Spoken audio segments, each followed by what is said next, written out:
That. Yeah. Okay, now I'm live on YouTube.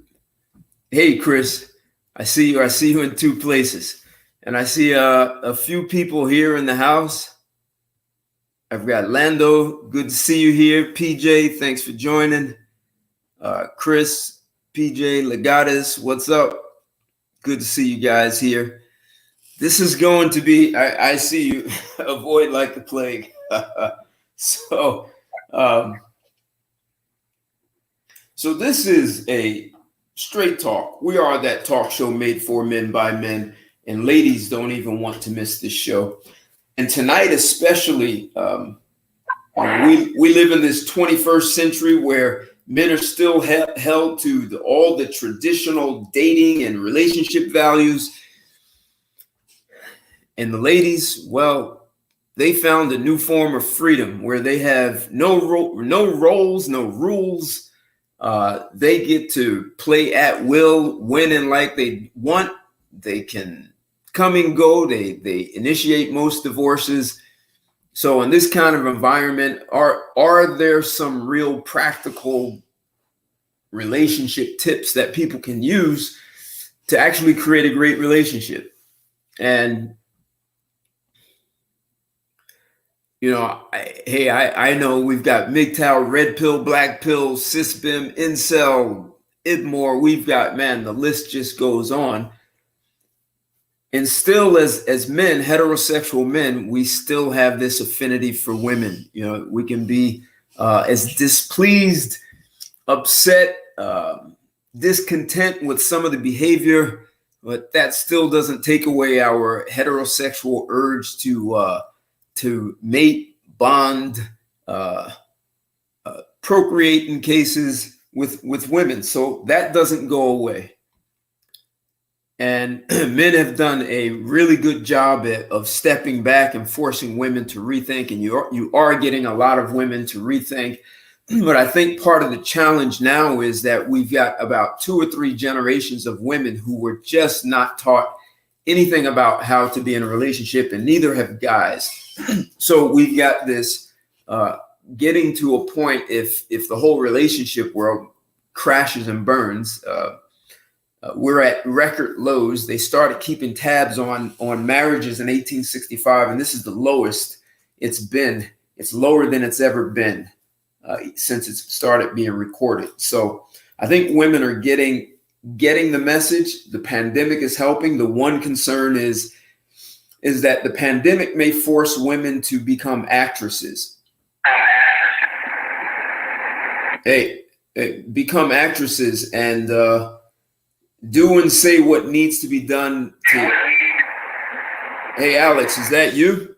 What's that? Did you hear that? Alex? Okay. So my concern is that women become great actresses and reel men in with the same intent of divorce or bait and switch. She puts on 50 to 100 pounds. So, how do guys navigate this world, and what are the kind of things that you should be looking for? And before I go on, Alex, can you hear me? No. Okay. Maybe you have me on mute. Not sure. I can hear you, Ted. Sorry, I muted my microphone, but okay. It sounds like you're in a police car. Are you in a police car, Alex? I'm at my laptop. Okay. Maybe you have to turn that down, or if you're on your, because I'm getting some feedback from you. All right, let me get rid of the mic. I'll dial in with my cell phone. Okay.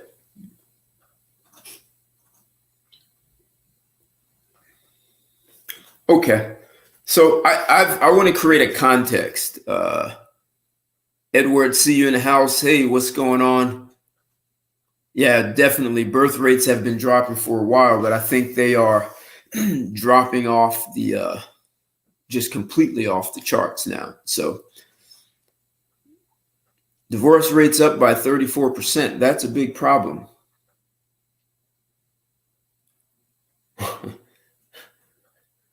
Yeah, country boy. Yeah, the hoochie mama.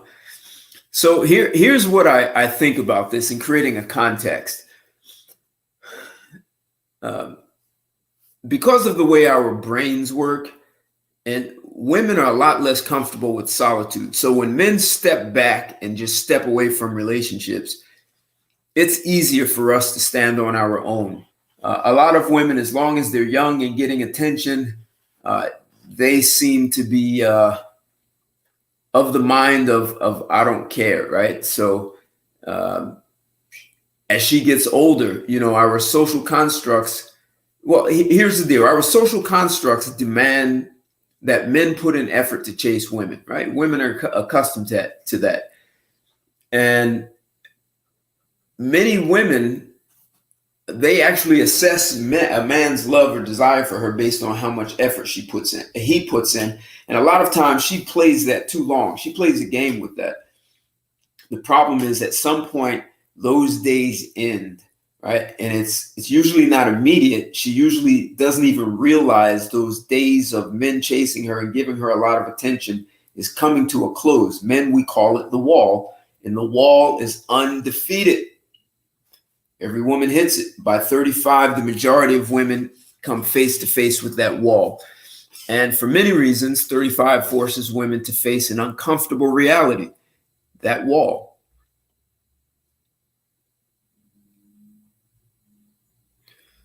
So men, on the other hand, we actually increase in value because of our earning potential goes up. And hey, this is not even my rule. It's what women want. Women want guys who earn greater income. So a lot of women try and wait at the finish line as she gets older and hits the wall and thinks that at the finish line she's going to get the best guy. But her chances of getting that best guy was way before the wall hit her. So some women seek the doctor, the lawyer, entrepreneur. Other women seek guys who earn their income illegally, right? Either way, she's seeking financial security. Even if she earns a great income, women still want a guy who earns more money than her, right? We call that hypergamy, all these names we have. And so the deal is most men, we earn more income as we get older. And that's the thing that women are looking for. So the problem is women, they lose their beauty, which is a lot of them use that as their asset as they get older. And so this gives men the advantage in the end. So if women want to play this game of chicken, and in the old days, there was a game of chicken. You drive towards a cliff and whoever stops their car before the cliff loses. The winner goes over the cliff. Well, a lot of these women are playing that game with men, and they are actually going over the cliff, the wall. Hey, Pookie and Ray Ray, cuz good to see you. Good to see you here again. So a lot of women feel that they've, it's unfair. Men have a very unfair advantage, right? So a man can be 40 or 50 and still marry a woman who's very young in her 20s and 30s. So in the end, the women are playing a no-win game. The wall is like a 19-year-old to Mike Tyson. It's undefeated, yes, and it hits. Exactly, Legatus. They brought this on themselves. Society is set up to make life easy for women, and they have purposely made life difficult for men. And, and that's interesting because I've asked the question to women. We look at eons. Men have built all this civilization, buildings, roads, manufacturing, trade and commerce. So what do women do to make life easy for men? And, that I get a lot of blank stares. So we're going to talk about some people, men and women, who actually know how to make relationships work. And I'd like to hear from you guys some of your thoughts on what's some great advice to make a relationship, to make a really, really good relationship. So, and the other thing, guys, right? So the wall hits women. men don't hit that wall, not the way women do. Men get a long ride.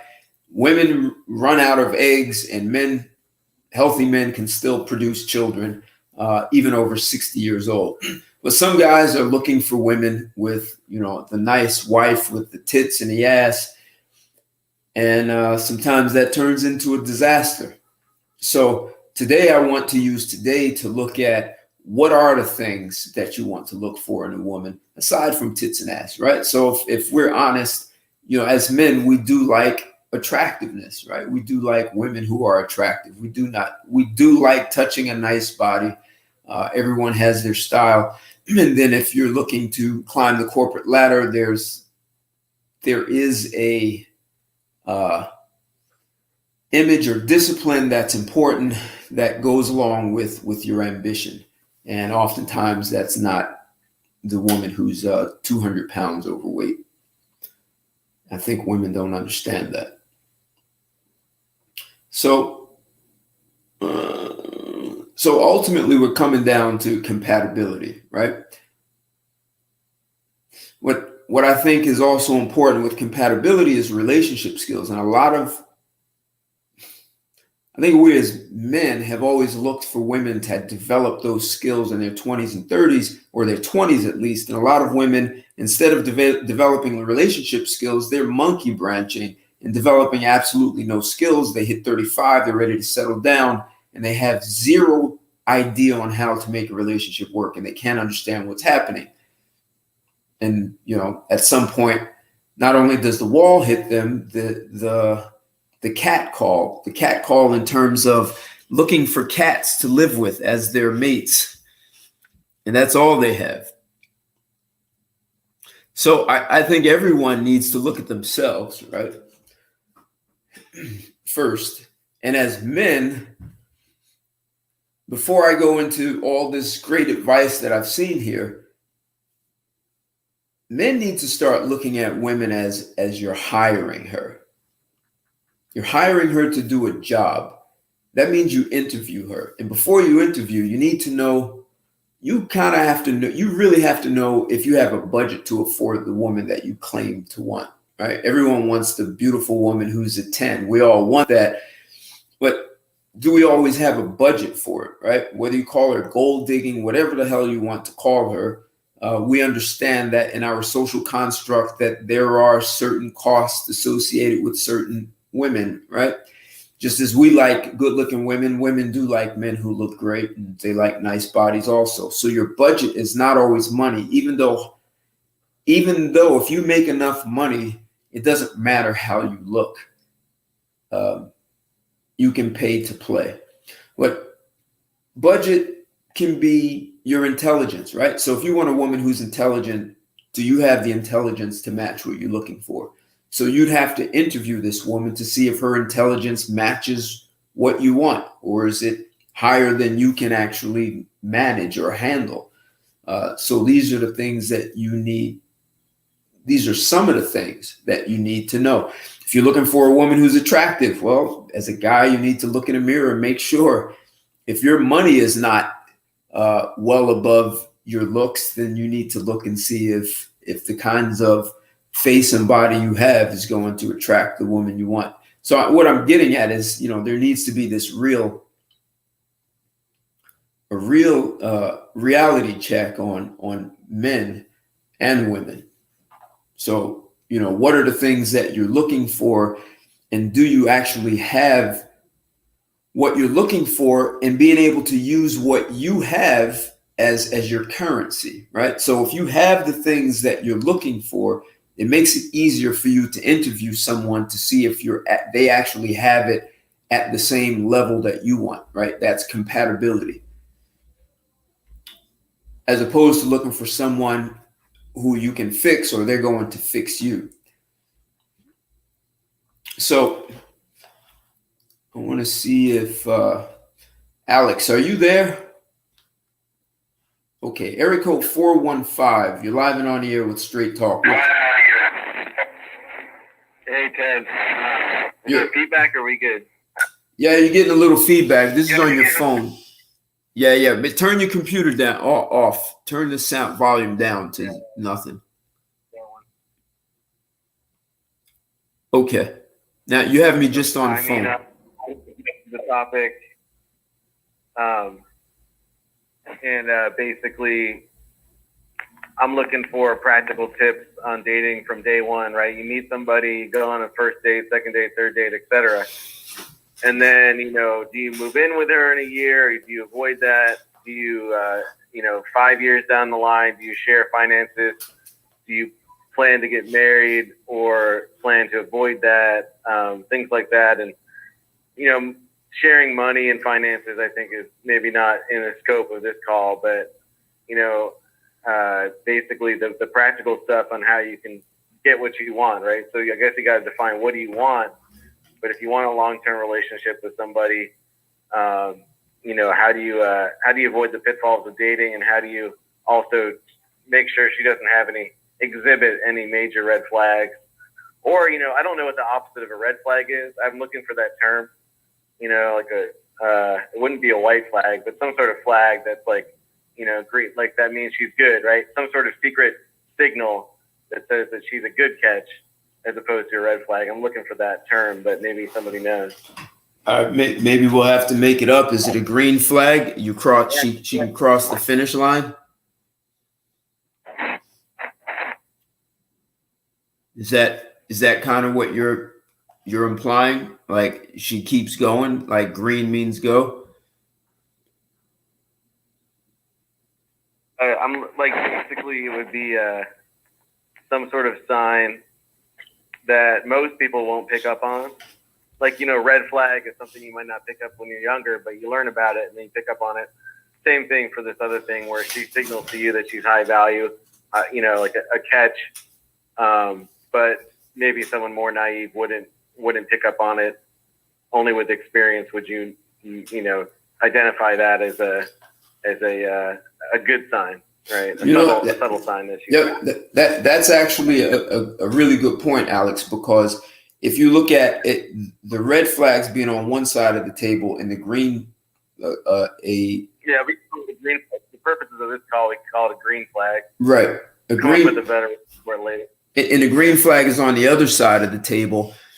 I think a lot of people try to figure out things with they either use emotions. And when that doesn't work, they attempt to use logic, right? So, and logic in reason may not always be able to get you there, right? So, and logic and reason is usually great after the fact, right? So, I would say the one thing to look for is patterns, right? So, I'd say the first thing is people really want to develop themselves. And then there are patterns that you see in yourself. And sometimes it's not always easy to see things in yourself. You may have to interview some of your friends and family to get a better understanding of yourself. And I know everyone thinks they've done the work and they've read books and self-help and self-reflection. But I think if you're serious about moving forward with someone, you need to have a really honest inventory with yourself. And then with a clear understanding with yourself, it makes it easier for you to see the patterns in another person, right? So in life is filled with patterns, right? So if it's going to rain, one of the patterns that we see is it becomes very cloudy, right? And depending on how dark the clouds are, that can give us an indication as to how hard the rain is going to be, right? And then if we look at, people who drink alcohol and drive, there's usually a pattern for that causes accidents. There's no surprise when that happens. So what I'm getting at is everyone has patterns, right? Even if a person attempts to put a false foot forward, there's some patterns that just don't go away. But I think at the same time, a lot of people become so picky that they end up destroying or sabotaging someone who actually could be good. and may have more incompatible with you.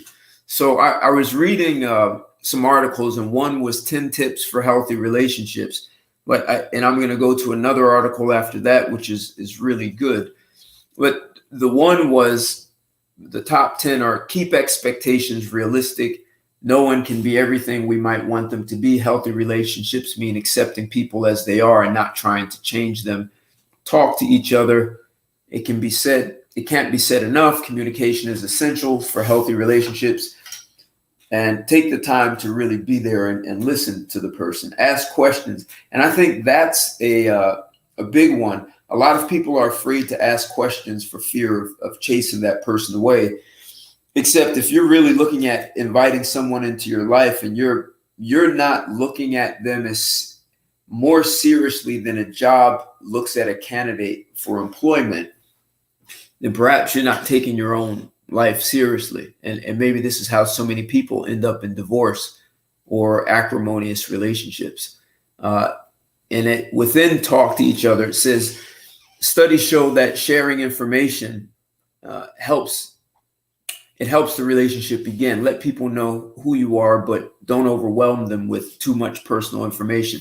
And I think a lot of women fall into the trap of that one by oversharing, and they start dropping all their problems onto men. And the flip side, if a guy is dropping all of his problems onto women, a lot of women get turned off, and they start to think you're needy and not very strong-minded. So what do you think of those, Alex?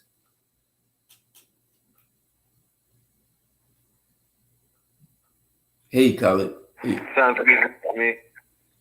Those are pretty basic, right?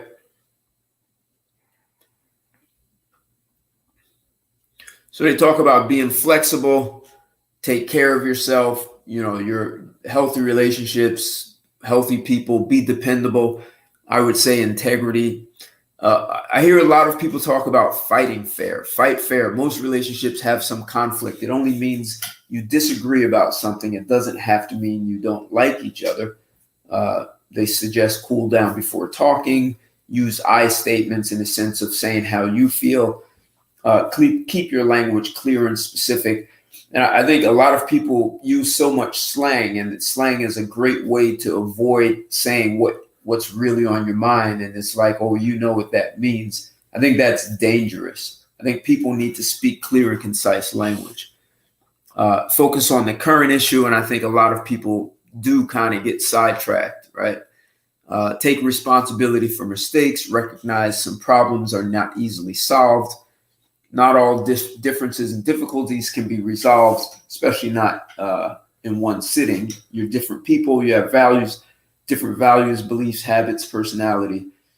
And see, this is where I think compatibility is being able to distinguish what that person values, believes.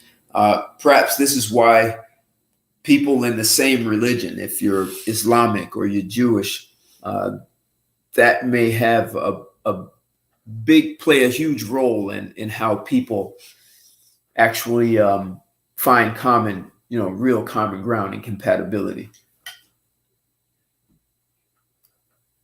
Be affirming, keep your life balanced. It's a process. Be yourself.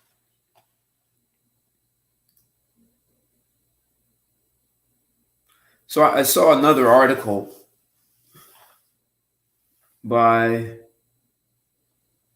in a psychologist magazine. Any thoughts on any of that, Alex?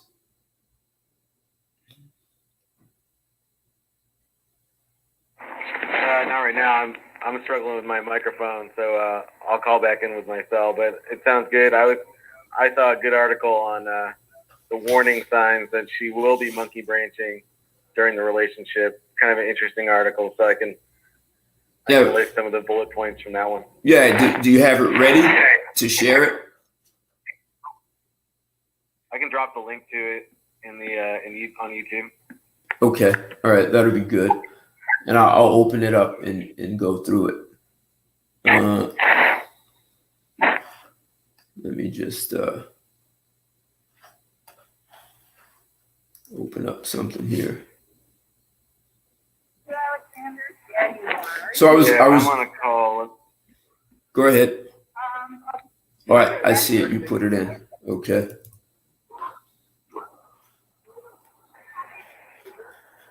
Let me take another caller here. I'm going to bring in area code 857. 857, you're live and on the air with Straight Talk. What's your name and where are you calling from? 857. Are you just listening?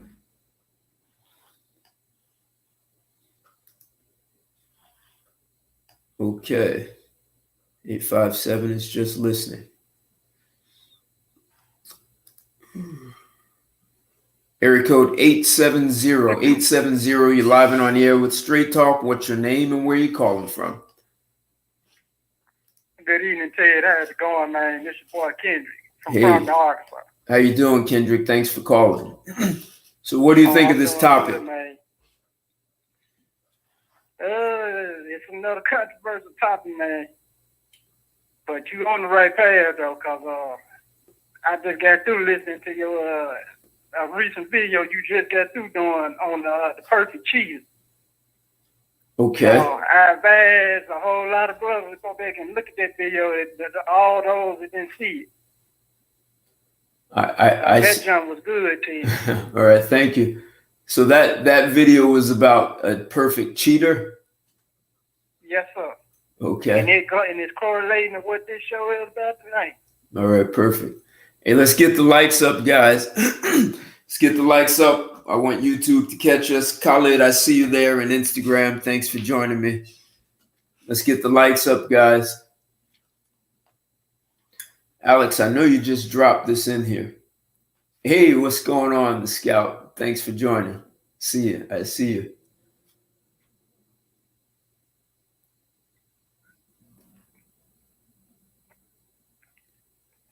Yeah, I tell you, it's going to be a good one tonight.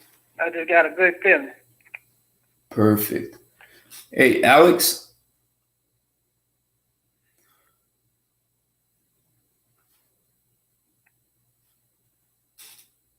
Yeah, I can hear you. Yeah, for some reason, can you drop that link again? I see it on one computer, not on the other one. Yeah, you mean drop it on YouTube? Yeah, drop it in the chat. Sorry, yeah, drop it in there again. I'm not sure what happened, why it didn't come through over here. If you can't see it, I can just read off the bullet points. I see it in one. From my perspective, I think that the idea that on a first, second, or third date with a woman, if she doesn't want to split the bill or she's not willing, we were talking earlier about going Dutch, right? Going Dutch is a common term for splitting the tab. I mean, maybe once or twice in my life, someone's offered to pay for the first meal or whatever, or split it. And anyway, things like that, practical tips on from day one to day 1,000. How do you make it work from a practical standpoint? But this will be a big topic. All right. But if you're looking at the monkey branching topic, I mean, we can start in the middle, right? In the middle of a relationship, maybe in year 5, someone's getting bored or whatever, and they think maybe the relationship's not going to work, so they start making backup plans, and that's what monkey branching is all about. Or it's just a woman who dates a new guy every 3 months. But women can probably find it easier just using sex appeal to find their next guy. If it's only a 2-month relationship, not that hard for her. Well, hey, Alex, and I would add to that. I would add to that how you met the woman. So if you met her dating someone and she monkey branched to you, what makes you think that she's not? That just may be the way she operates, right? So, that sounds like a woman who's never actually never committed to anything. She's always afraid of it failing. So she always has a backup plan. That's the reason why it's highly important now, Ted, in this hour we live in, that daughters and sons need the father both, plus the mother in the household with them. That's actually another. Yeah, Alex, is that see, they can, they need to see concept and they need to see precept. Is that one of them, Alex? Did she grow up with both parents in the house? Yeah, well, absolutely. From my perspective, my understanding is she grew up in a couple household, but the parents divorced when she was about. Is someone got a Michael Vick situation? You've got a dog fight going on. Sorry about this. Some dog out here. Sorry about this. Go on mute. But so what happened, Chad, is I think she went off birth control at about 28, and she became a monkey brancher after she went off the pill. The pill made her less sexually adventurous. So when she was on the pill, she wasn't as sexually adventurous. She went off the pill, and that changed her relationship style. So she told me her relationship history. She was in 2 long-term relationships while she was on the pill in her 20s. And when she hit her 30s, she went off the pill. Then she started dating a new guy every 3 months, and her number went up from 10 to 30 in 5 years, right? Interesting. So that's the fact. So the pill changes, the pill definitely changed her relationship style, whether she was into long-term monogamy or not. Well, I mean that I would say the pill in general, it was introduced commercially in the U.S. in 1960, and I would say that probably had something to do with the increase in promiscuity in the U.S. I mean, from 1960 until 1964, birth rates dropped significantly. So the baby boom ended in 1959, and births didn't start picking up until 1965. So that gave women a sense of freedom they didn't have before, even though condoms existed.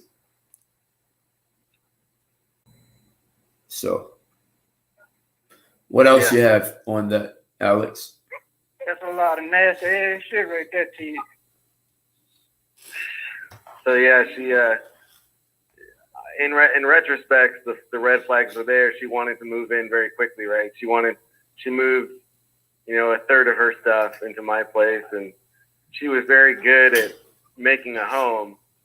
But it's clear she had done this before, and she was going to do it again. She moved in quickly, right? That's to me, it's a red flag that obvious in retrospect, but when you're, it's pretty rare for that to happen before maybe your 30s, at least in my circle. So, when I was 34, 35, she wanted to move in, and because she was living at her dad's house, so didn't want to live there all the time. All right. Yeah. Okay. And I'm sorry, did you let her move in? No, I mean, she didn't move all her stuff in, but she moved a lot of crap in. She wanted to basically mark her territory, right? Enough stuff of hers that, it was clear a woman was living there, all that crap.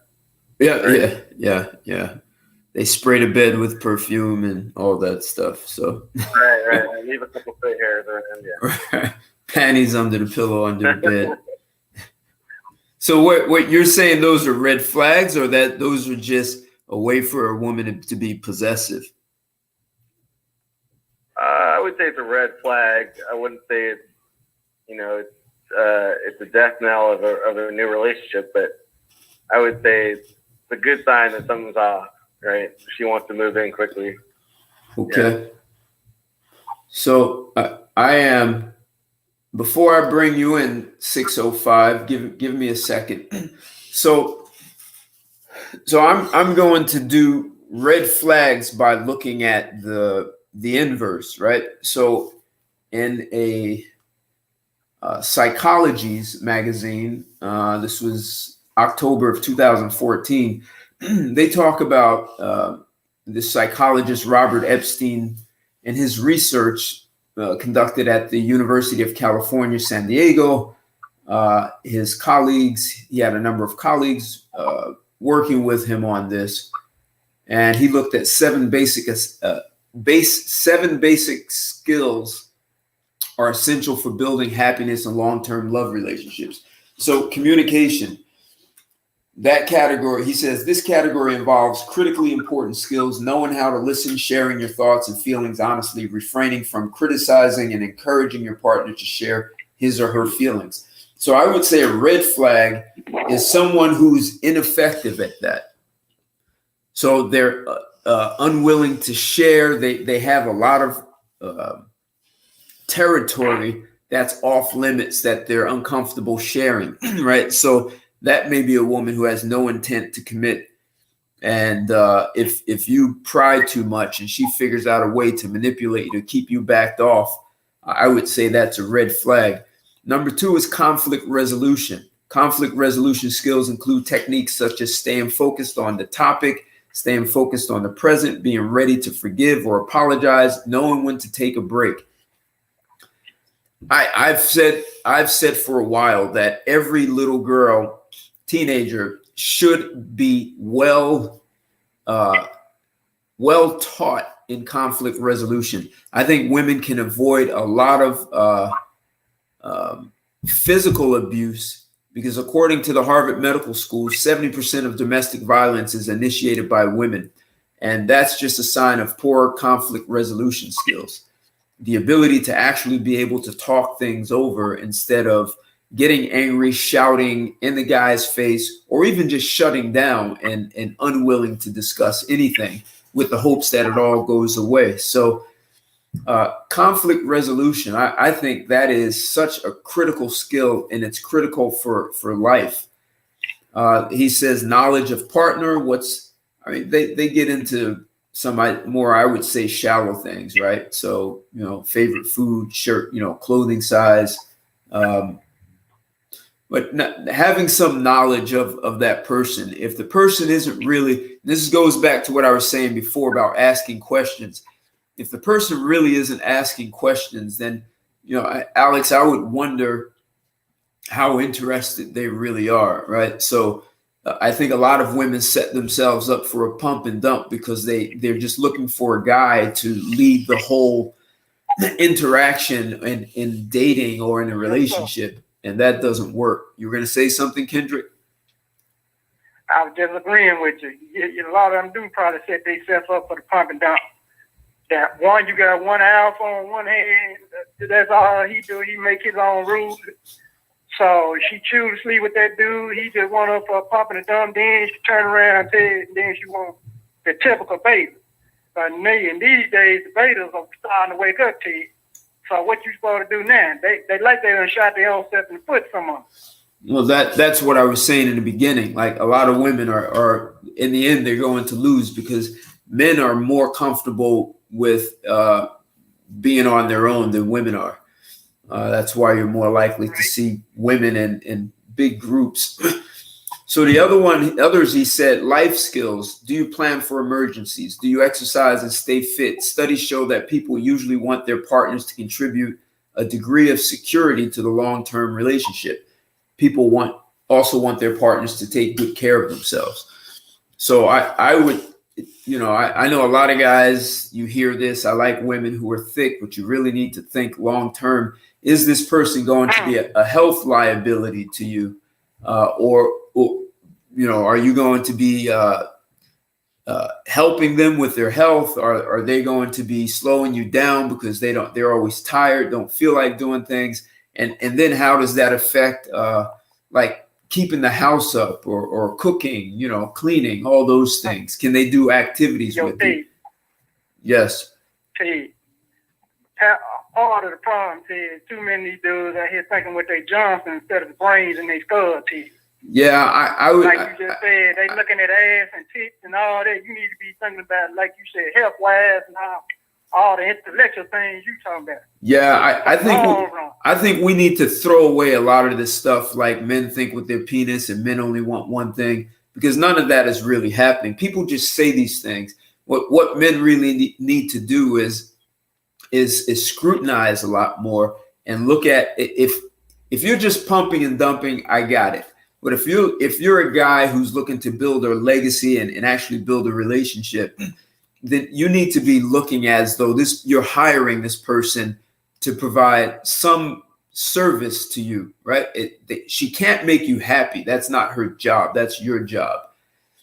However, how does she contribute to your life? And if she's not compatible with you, you've got to make a decision. So life skills, does she think about emergencies? Hell, do you think about those things as a man? How do you plan for your life? The next one is self-management. This is not the same as life skills. People are skilled at self-management, take inventories of their strengths and weaknesses, and always strive for improvement. This is what I was talking about earlier, is really taking an inventory of yourself, and you just never stop doing that. Sex and romance. And I see the chats. I've seen a good comment in the chats, especially the Scout. I want to get to yours. Sex and romance. So what I'm also getting at is a woman who doesn't have that self-management, who's not taking inventory of herself. She's just kind of living her life in la la land, and some guy's going to sweep her off her feet and take care of her and solve all of her problems. Do you want to be in a relationship with a child that you're not writing off on your taxes? Sex and romance. People with strong skills in these areas inquire and care about how to please their partner sexually. Set aside time for intimacy, refrain from blaming their partner when sex doesn't go smoothly, and try to stay physically attractive for your partner. Absolutely. And I think people try to downplay sex as though it's not that important. And I remember on the second date, I told the woman sex is I said, for me, sex is the most important thing in a relationship. And if you ever play with it, you ever use it as a weapon, I'll end the relationship the same day. And I said, now I understand a lot of people will say communication is more important. And I said, well, sex is the most intimate form of communication you can have with someone. And if you're willing to play with the most intimate part of the relationship, what could I look forward to with you? So, Alex, I would say a woman who uses sex or puts the guy on some sort of regimen, like rotation. Well, no, not rotation. On a ration. She rations it out to the guy. That could be a problem, and that could be very manipulative. And it for a lot of women, that's their only card. So, they're saying these are the things you need to have a healthy relationship. And I'm saying when they're missing. So, Alex, asking questions about their sex life to know her past sex life, right? I mean, if she's a virgin, kind of difficult to ask her that. And I know that's your bucket, Kendrick. So the last one is stress management. Do you know how to use breathing, meditation, or imaginary techniques to help fight stress? If you know how to avoid or fight stress, you'll be better off. So if it's a woman who does not know how to do that, she may not be a good candidate. And at the same time, you need to make sure you are good at that also, and not expect that person can fix you in your ability to manage stress. I want to take area code 605. You're live and on the air with Straight Talk. What's your name and where are you calling from? You just listening? Can you hear me? Absolutely. 100%. Can you hear me? Yes, I can. You can. Okay.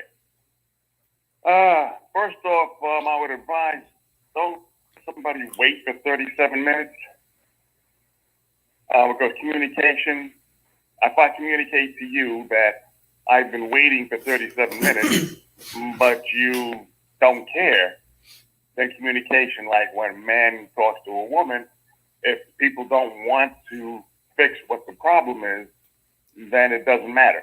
It always boils down to, does the person want to fix whatever the problem is? Right. Am I right? You Okay. cannot step over things. Also, can you tell me where you got it was either a couple of shows ago. Uh-huh. You were talking about promiscuous women, and women had over 6 sex partners. They weren't good wifey material. and they suffered rage. Now, I try to look up that kind of information, and I went to a couple of Psychology Today articles and some other articles. I couldn't find it. I could find that promiscuous women they were alive, they existed, but I didn't find anything about the rage. Do you know where you found that article? No, that you're putting together two different articles. So what I did was found a study that looked at divorce. So I there's a lot of I'd have to, let me see if I can get this one to you, Joe. You're taking me off topic a little bit, even though it's No. Okay, look for it later. Look for it later. It's okay. I'll stay on this topic for tonight. The major theme of your topic, I think, for tonight is, what do you look for in a woman in order to have a good relationship? Correct. I believe in a moral compass. I believe that if a woman has virtue, has morals, it doesn't have to be religiously based, but if she believes in right from wrong, that's a very, very good premise. Well, Joe, how do you know? Good. How do you know she knows the difference, Joe? That's a $64,000 question, because I've even made up questionnaires and I've submitted them to women, and they've answered them, and they've answered in the affirmative and the positive. But when the situation came around, they didn't act the way that they said they would. You mind sharing some of those, Joe? You mind sharing some of those questions with us? How would you feel if the man revealed that his business was going to go bankrupt in the next few months?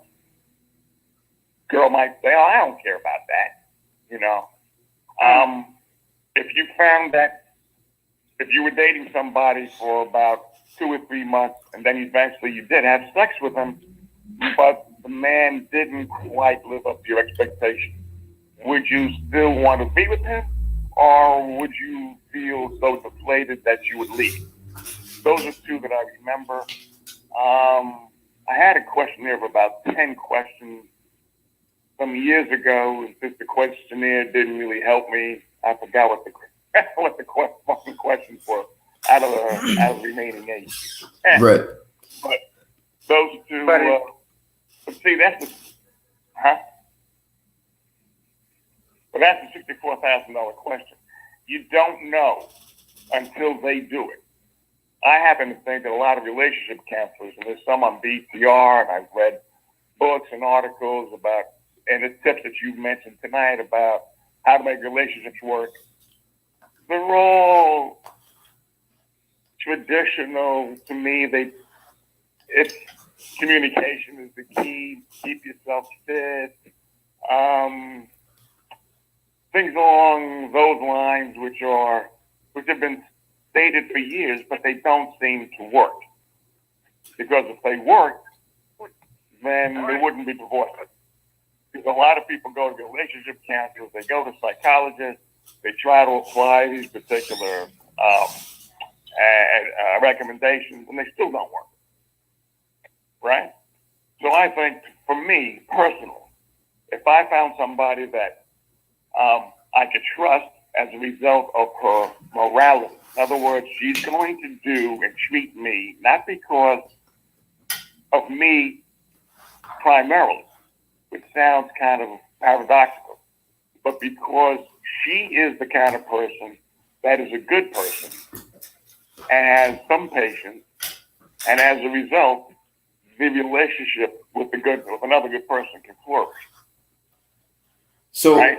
so now, hey, about that, hey, Joe, people, the women with that sense of entitlement. Yeah. Joe, hold that, because someone asked made a really good comment in the chat, right? So tell me what you think of this. This guy said, my first move is to offer for coffee or walk in the park. Then during that first meetup, let them know right up front, I'm not interested in a relationship right now, and if they're interested or not. Okay, that's interesting. But what do you think of if you invite a woman out instead of what a lot of women have grown to expect, which is you treat me to a meal, right? Or you treat me to something that's exciting. And as opposed to that, hey, I want to get to know you. That's what I want to do. And then I can determine if I want to move forward and invest money in time with you, because your time is your most valuable resource. So Yes, sir. what do you think of that, Joe? If you only say I want to, that's what I follow. I want to just go for a walk in the park. That's the lifestyle. Yeah, that's the lifestyle I follow. I'm not spending money on a stranger.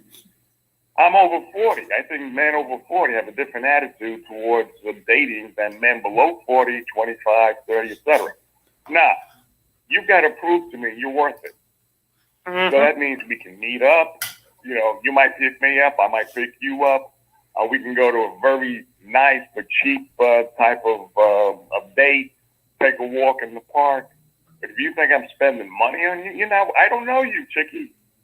You know, I'm not going to say it quite like that, but, you know, I am going to say, you know, I really don't know you, and my attitude is that until I do, you know, my money is very important to me. Now, if you want to go Dutch, that's fine with me.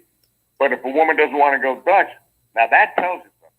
Now, see, I can learn from a conversation with a woman the negative aspects about it, but not the positive, because they always want to put their best foot forward. Well, so if she says, well, no, because, you know, I'm a traditional woman, then I get my ire up. And I say, yeah, you're traditional on Monday, but on Tuesdays, you're going to be Zena, and you're going to be my equal.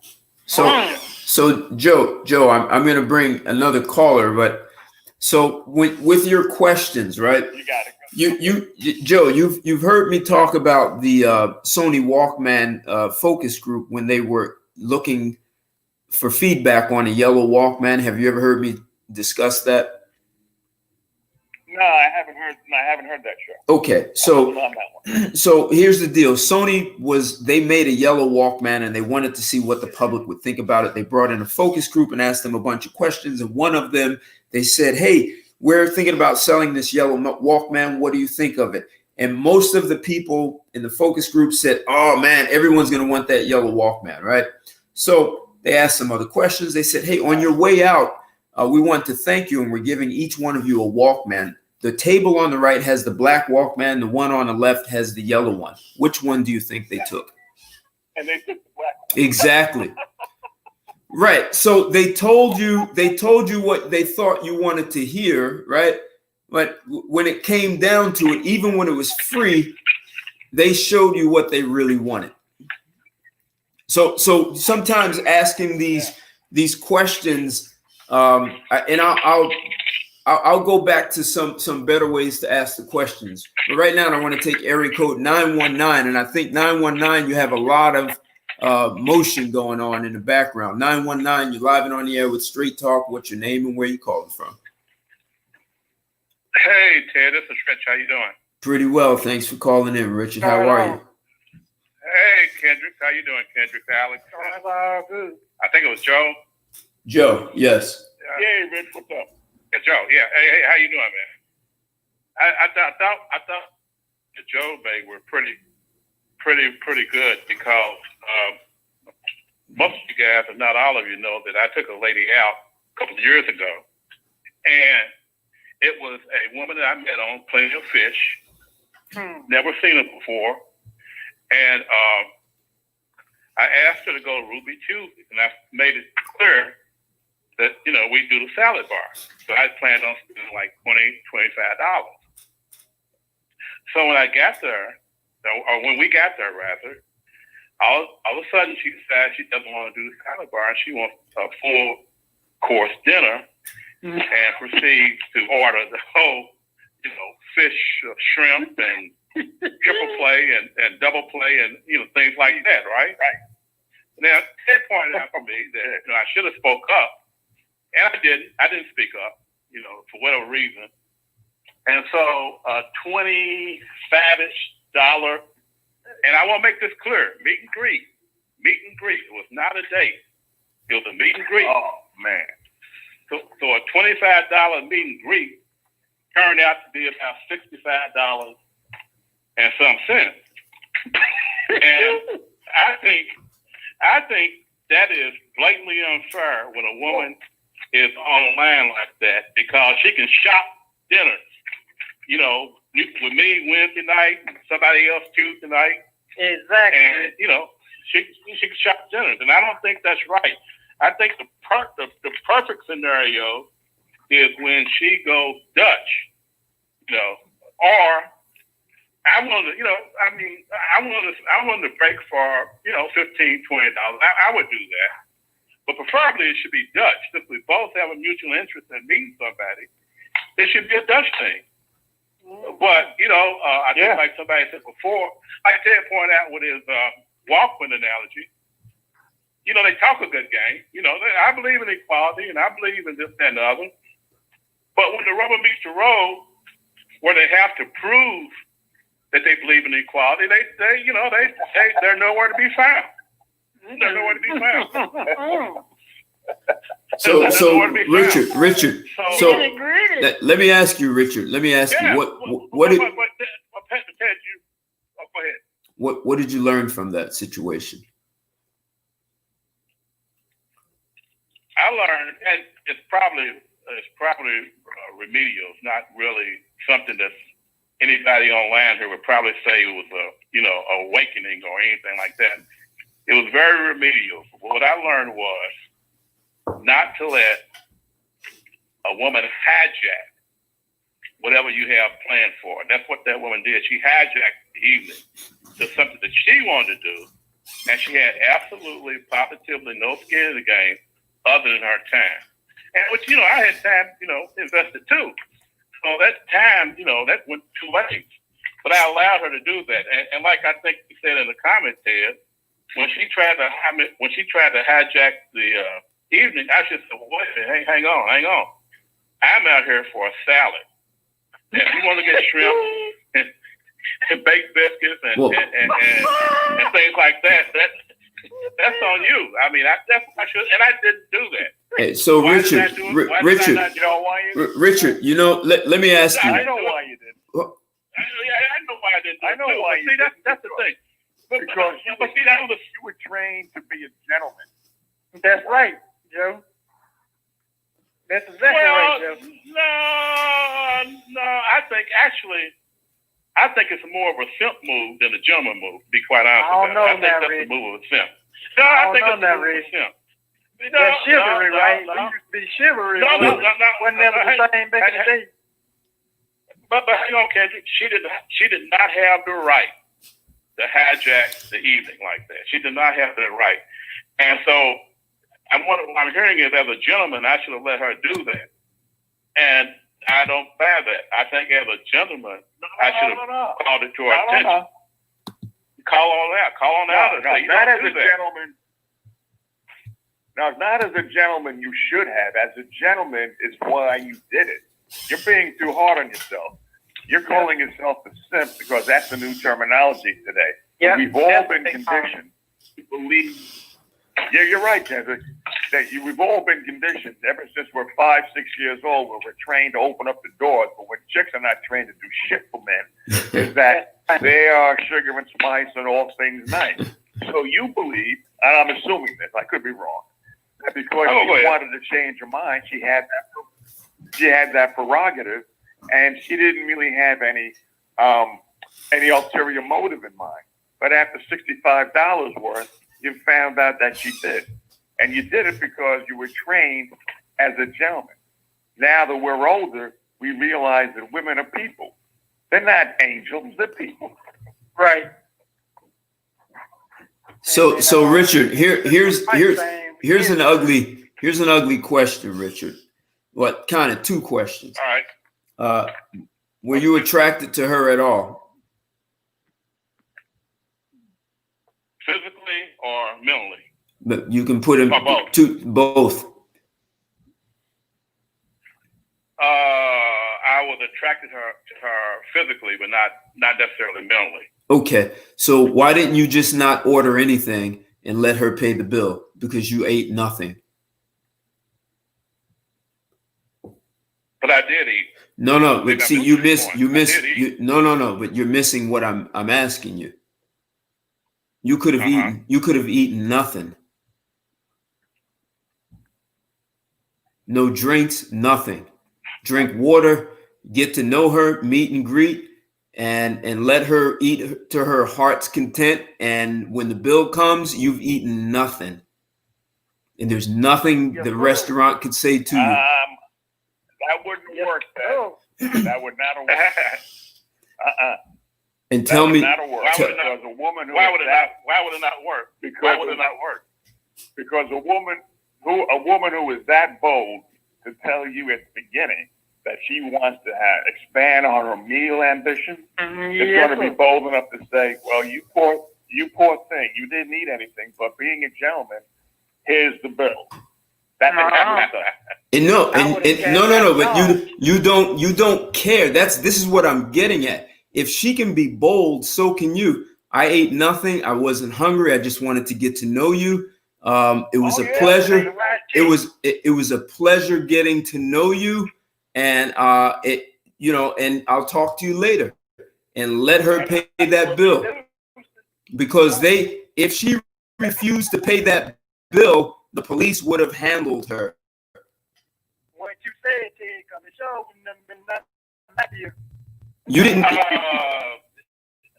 I can't argue that. That's the point. But like I said, the moment, and quite honestly, I want to screw it. I got that. I got that. I've always, that's exactly right. That's what makes it simple. That's right. what makes it simple. That's exactly what it was. Because I was out on a date with another woman before that. Hold, Richard, I'm going to hold you off on the stories, right? So this is about giving practical advice, right? So we're not going to do confessions tonight, right? So that's why I asked you what you learned from that. So I've got a guy here with me, Lando. Lando, you're on mute. Take yourself off mute, Lando.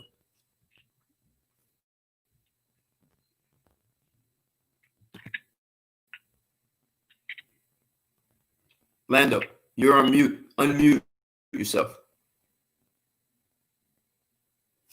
Okay. Oh, hey, so Lando, sorry, you're gonna have to. All right, perfect. There you go. How are you, Lando? Good. What's up, Ted? How's everybody on the panel? Good, pretty well. So, what are your thoughts? What are the best practical tips to build a great relationship? What are your thoughts on this topic? So, well, I talked to you guys before, but you probably don't remember. So, I'm 22, so I'm gonna have like a young perspective, and like I see some of my friends, or you could say like associates, and they have girlfriends. So it's like, since you're not like whatever learning red pill information, is like I'm more aware of female nature more than them. But then like I see them with attractive girls. It's like I'll be on these panels sometimes, but I never want to have like a negative outlook, because it's like I see people in relationships, but for the majority, I really don't feel like, I feel like you do have to vet the girls. Like if you get into a relationship, or if you get to know a girl, you have to vet them. But the only thing is, like, I know with these girls is they could seem innocent in the beginning, but then switch up like totally different girl, but like once you get to know them, or once they really get comfortable with you. So I don't know. I don't know if it's possible. I feel like it's only possible if the girl really, really is into you. Like, most likely, like attractiveness. Most likely, everything else is like, I think, it's all games and stuff. So So here's the question: why aren't you guys being more aggressive with your questions? So Joe, I know you were asking questions of. You asked one that was, what would you do if he lost his business? That's part of my question. Right. So Joe, when I'm hiring someone in a company, I don't ask them, what would you do if this? I ask people to tell me about the time your most difficult challenge at work, and you didn't get the outcome. You had a conflict, you had some challenge that you didn't know how to handle. Tell me how you handled it, and I want to hear about one where you failed, right? So now this person has to tell me. Now, if they tell me, oh, I never failed at anything, or I never had a conflict or a problem, either they're lying, they're lying, or they play safe for everything. Like, this is a person who maybe just doesn't commit to anything. They're really not part of you. They're really not into anything. They're just sort of there going for the ride for everything. So I ask people to give me examples. Tell me about the time when you dealt with XYZ.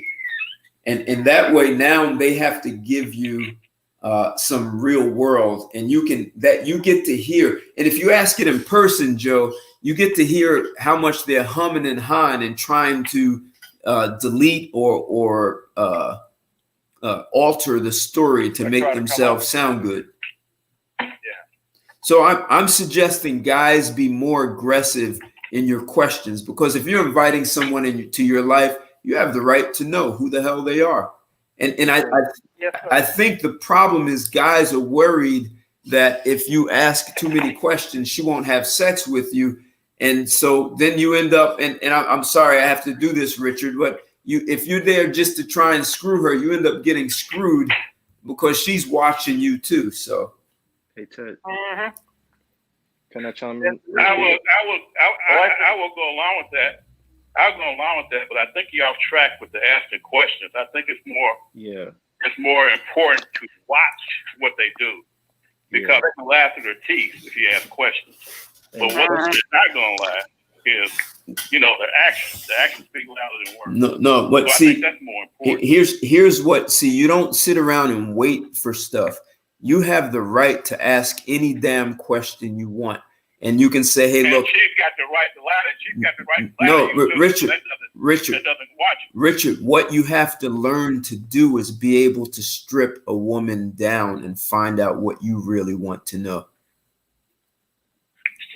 Tell a woman can lie to you. You can straighten your face. I understand. So that's why you gotta watch your actions. That's why you gotta watch your actions. Here's the deal. No. Listen, guys. Listen. No. Stop. Hey, Joe. Time out. What I'm saying is this: you're going to ask questions. If her actions do not match the questions you've asked, you're going to learn a lot sooner. Well, now you're changing it, okay? No. But this is the reason you're asking questions, so that you can see if the actions actually match instead of waiting for the actions. You want to see if she's actually consistent. Why do you think? How are you going to know? How will you know? Take a lady out. Well, I'm getting ready to explain to you. You could take a woman out and buy her dinner. Yes, you don't have to ask her one question. If she doesn't think enough to go on her purse and pay the tip, that tells you all you need to know, right, sir? If you get in the car and you open the door for her and she doesn't reach open your door, that tells you just watch. She can tell you anything she wants to tell you. I'm not seeing anybody or whatever she thinks you want to hear to soothe your ego. But if you watch what she does, it's hard for her to lie with her actions. If she doesn't bend over and open the door for you, you're not on her mind at that particular time. I understand. If she doesn't, if you spend $75 for a dinner and she doesn't leave a $10 tip, she's not thinking about you. Hold on. What? Listen. You guys are not spending enough time getting to know women. You're taking them out and spending money on women you don't know yet. That's what I'm getting at. Can I give my perspective on this? Yeah, absolutely, Lando. Go ahead. All right, so Richard. Hey, Richard. Let Lando go. Hey, for Richard, I think Richard, in this day and age, I would say, like, you really gotta, as a man, you gotta collect up front. Like what Ted's saying, that we're not as upfront with women or asking the questions. I feel like questions do scare women away because like I'm young, but still like I think like older guys. So it's like when it comes to girls, it's like they don't want a dude who's like a father over them. Like they want to go out and sleep with dudes. Come like they like the easy dudes because they let them get over with stuff. So like when you come in questioning them and stuff like that, they kind of get turned off from you because it's like I'm young, I'm 19, 20, 21. I just want to like sleep around. I don't want you in my ear. So I feel like you just gotta collect up front, like you gotta whatever. And then if she wants you, she will like follow your lead or your program. But with these girls, it's like no really talking to them. They're not comprehending. They have other girls telling them you don't need a man. Y'all, you can have us when we 40. We just want the alphas right now. We just want to get pounded. Like Yeah. these is literally stuff they tweet out on Twitter. Like I had a girl who I used to mess with. Like you said, like you got to watch them because they won't tell you. I didn't know none of this stuff about this girl until I went down her Twitter after we stopped talking, and I saw all these stuff, and it made me learn so much about her. So I'm saying I don't really think you could talk to these girls. You just gotta really collect up You front, and see, whatever happens. actually, this is how you disqualify. If you want to pump and dump, and that's what you're looking for, then you know the That's rules of one thing. you know the rules of engagement. But if you meet a woman who's actually looking for more than that, and you're not actually engaging her and finding out who she is, and she's not doing the same, then that's how women disqualify themselves. See, I do get the women who are just looking to have fun. They don't want you to ask them anything. But the women who are actually looking for more, they're usually more intelligent and they have more going on. So being able to engage them and not what's your favorite color and your favorite, like, ask this person who they are and what they want to accomplish. What do they do with them? Hey, Richard, chill. Yeah. Mm-hmm. So I you know, me. all right. Ted, let me tell you though. That was me. Wait, let me say it though. These are like the girl I just told you about. This is like these are college going chicks, Ted. Like these are not just like hood rat chicks. All like most of these, even the most innocent looking nerdy girl you would see down the street has this mindset. Like these are not. It's not just the girls in the hood no more with these mindset. These are I like know. upper class girls. It's like I know. they and I the thing know. is like they. You said like yeah, like the good. No, none of these girls is really good. Like it's like they switch when they get like 35, 40. But at that time, it's like they already been ran through. It's like what's the point? It's like I don't want to like get to know you at 40 after you I get ran through all understand. these guys. I hear you when you're talking about the interview process, and it's good at times, and there's a time and a place for it. But sometimes the girls will be a little bit, and they know what they're getting at, and they're not exactly going to be forced. I like the asking of questions so that when the woman does not do what she says she's going to Exactly. do, that confirms to me that I have made recommendations to people that before you get into a relationship, you sit down with a piece of paper and you outline what you like, what you don't like about each other, what the deal breakers are. You do it in a clinical way. That way, for me anyway, it makes me realize that the girl, if she lives up to what she says that she's going to do, that's a very good sign. But if she does show some sort of hypocrisy or paradox, then I know that she's a liar. I consider those that going through process of writing it out on a piece of paper to be almost like a contract. So your question and interview process I happen to like, but there are women who do avoid it, and Rich is also right too.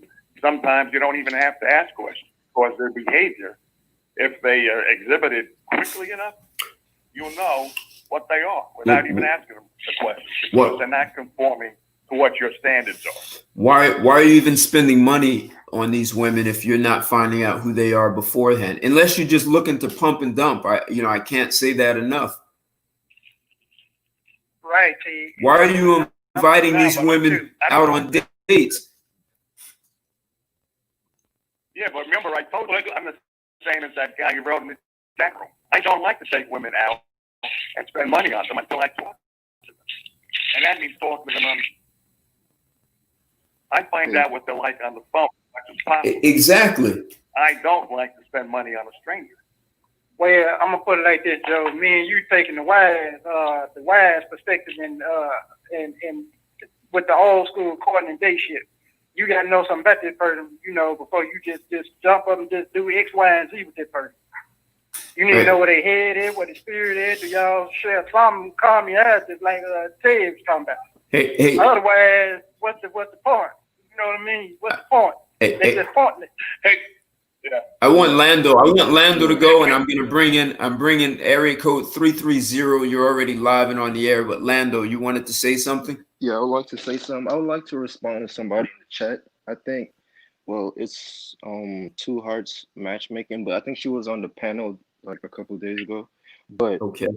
she just assumed that because I'm 22, I'm not building or I'm broke and I should focus on myself and like whatever till I'm 30 or something. But what she doesn't understand is that, well, I'll just speak for me, but guys my age out here, they're actually trying to accomplish stuff. And we're working towards something. Like you guys know, you've been my age. You would at 22, you guys wasn't just messing around. You were still young. You still had a young mindset, but we're not just young and dumb. So it's like, so she just assuming that. But look, I'm 22, and look, these girls out here younger than me, my age, a little older, they're not doing anything with their lives but sleeping around and getting passed around. Like guys our age are building up, and they're not looking at the guys who are building. So for her to assume that I'm not building is nonsense. Because even if I wasn't, they're not looking at guys who are building. They don't care if you're educated, if you're getting success. If they're not, they just want the highest level attractive guy they could get right now, and that's it. They're not thinking about the future. So I feel like that is irrelevant. Girl, it's not. They can't fool us no more with shame language like, "Oh, guys are dumb, guys are whatever." It's like we see what's going on. We see through the screens. These girls not going for good guys. They're not making right choices. They make right choices when they start having less options. They know what they're doing. Because I see them talk about it. They laugh about it on the internet. Like, yeah, we just want the alphas. Y'all could have us one. Like, I can't say it enough because when you notice that the person knows what they're doing, you can't feel sorry no more. Exactly. Area code 330. You're live and on the air. What's your name? Hi, Ted. It's Letitia. Okay. You brought me in just in time. From Florida, there's a lot to unpack here. But first, I want to address Lando because I am Two Hearts exclusive. So I was going to make that comment. I wasn't assuming that you aren't building. I said to focus on your building. At 22, you really don't have that much to offer in a way of being able to provide for a family and settling down. It takes a lot of money to do that.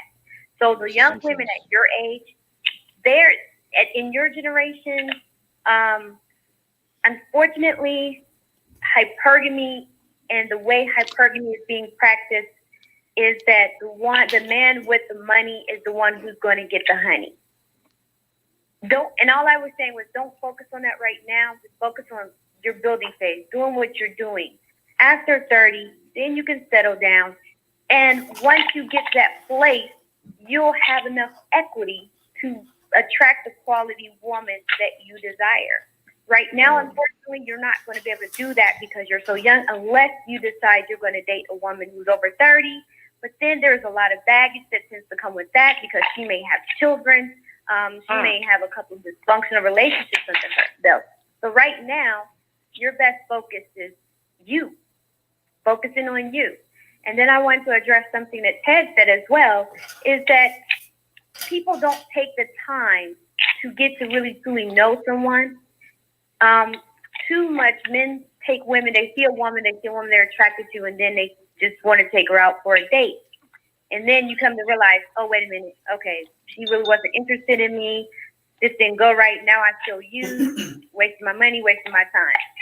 if you take enough time and ask the right questions, forget about how she feels about the questions you are asking. You want to chase off the wrong person. I'm not saying you have to be mean, you have to be a jerk, you have to be an a-hole, but you want to let your intentions be known up front. You want to know her intentions. And if it chases her off and she comes off as closed, that's your red flag. That's your biggest sign right there to let you know that this woman is not worth anything. And you need to let her go and move on. I don't understand why people tend to try to hold on to someone because they like Hey, them. hold it, Letitia. Hey, someone. It's not any good for you. Wait, Letitia, hold on. Someone's got a lot of motion. Your cups and stuff going around. Can you go on hold if you're not speaking? Keep going. So you really need to take the time to get to know them. Stop focusing and worrying about, well, she could be telling me anything. You're correct. She could be telling you anything, but over time, before you start spending money on her, she's going to let herself be revealed. Because if you take longer than 3 weeks to ask a woman out and you're just focused on getting to know her, once she starts bugging you, when are you going to take me out? When are you going to take me out? That's a red flag right there that you know she's just about money or getting a free meal from you. There's nothing wrong with taking a couple of weeks, months to vet a woman and get to know her. But we all know why you guys won't. Because it seems like the main purpose for dating is sex. You don't want to wait for sex. Not me. Kendrick, you don't count. Kendrick, you don't count. Can I reply? Else, it's about sex. You're trying to get to the sex, but then is the sex, unless you're trying to do a pump and dump, is it going to be worth it in the end? Like, what is your purpose for dating? If you're dating for a relationship, marriage-minded women and marriage-minded men operate differently. They're going to move differently. If you're just dating for a pump and dump or a companionship, yeah, you're going to attract a lot of women who see you just as a cash machine or ATM. Can I reply? And that's just how it works. And Letitia, and I'm with you, and I believe the solution to a lot of what you're saying is people just going to have to learn how to read vocab. Skip over the ones that don't mean you no good, and just, you kind of look for the ones with that same mentality. Correct. If that person, as you start asking her questions, and I heard a lot. Well, they don't want to be truthful, and you want to chase her off. She don't want to talk about all that stuff. Okay, well, she's pushing you away with she don't want to answer your questions. She don't want to let you dig deep into her. She has something to hide. Let her go. Because all that's going to do is, in the end, as you get further and further, then you're really going to start to see the dysfunction come out. And then you're going to feel like you wasted your time and your resources. And now you're going to be feeling like, well, what's the use? What's the point? When you could have been bypassing her and moving on to the next who possibly could have been good for you. Hey, listen, you got me confused. Maybe you can get me out here. It's Rich. How you doing, by the way? You doing okay? I'm good. How are you, Richard? You said that you were talking to some woman on her matchmaking show about the behavior of young women. This woman advocated young women going out, correct me if I'm wrong, partying, having a good time, exactly. So forth. Is that right? Right. Is that what she did? Okay. Yes. Now, what value would a man who's trying to do what the guy you was just talking to, told him to go out and build, get his own business, exactly, think for the future, invest, and so on, what value would he have to a woman with that party mentality? Right. A lot of value for her, towards her, but she has no value for him, so he shouldn't even be doing it. No. What value would he have toward her? He has a lot of value towards her. He's the most valuable person in that equation because he's focused on himself, building something for himself, obviously wants something out of life, right? So he's obviously during college, working as trying to probably working towards a career, right? Or a business or something, right? He's the most valuable person in that equation. So I got that. why would he look or be bothered with a girl whom herself is not focused on the same things that he wants? Okay. And I think before you got on the call, and that might change now, but before you got on the call, the general consensus on the call was most women have the mentality that matchmaker was talking about. They want to party. They want to have a good time. They want to go out with Tom, Dick, and Harry. They're not looking for a guy who's trying to build something for the future. They don't care about that. They might change that now, but that's what they were saying before you got on. So tell a guy that he should do what you said. I'm just trying to understand. Tell a guy that he should do what you said will not endure him to at least. I'm going to be generous here, but not endure him to at least 40% of black women out there. Because they want a young black women now. I'm not talking about black women, that's older, but maybe young black women, maybe 51% of them aren't going to care if he's trying to do a business or got. They don't care now. The 401k. It's what you got. What can you do for me now? And you made a point on this show that was very good. A lot of women now look at their sex as a tool of transaction. Yep. If not, I like the guy, so I'm going to fuck him. It's not that. I like the guy's money. And if he fucks me, then I deserve this, that, and the other. That's right. The way you start to look at it now. And then you might want to back off that, Letitia, but you did say that.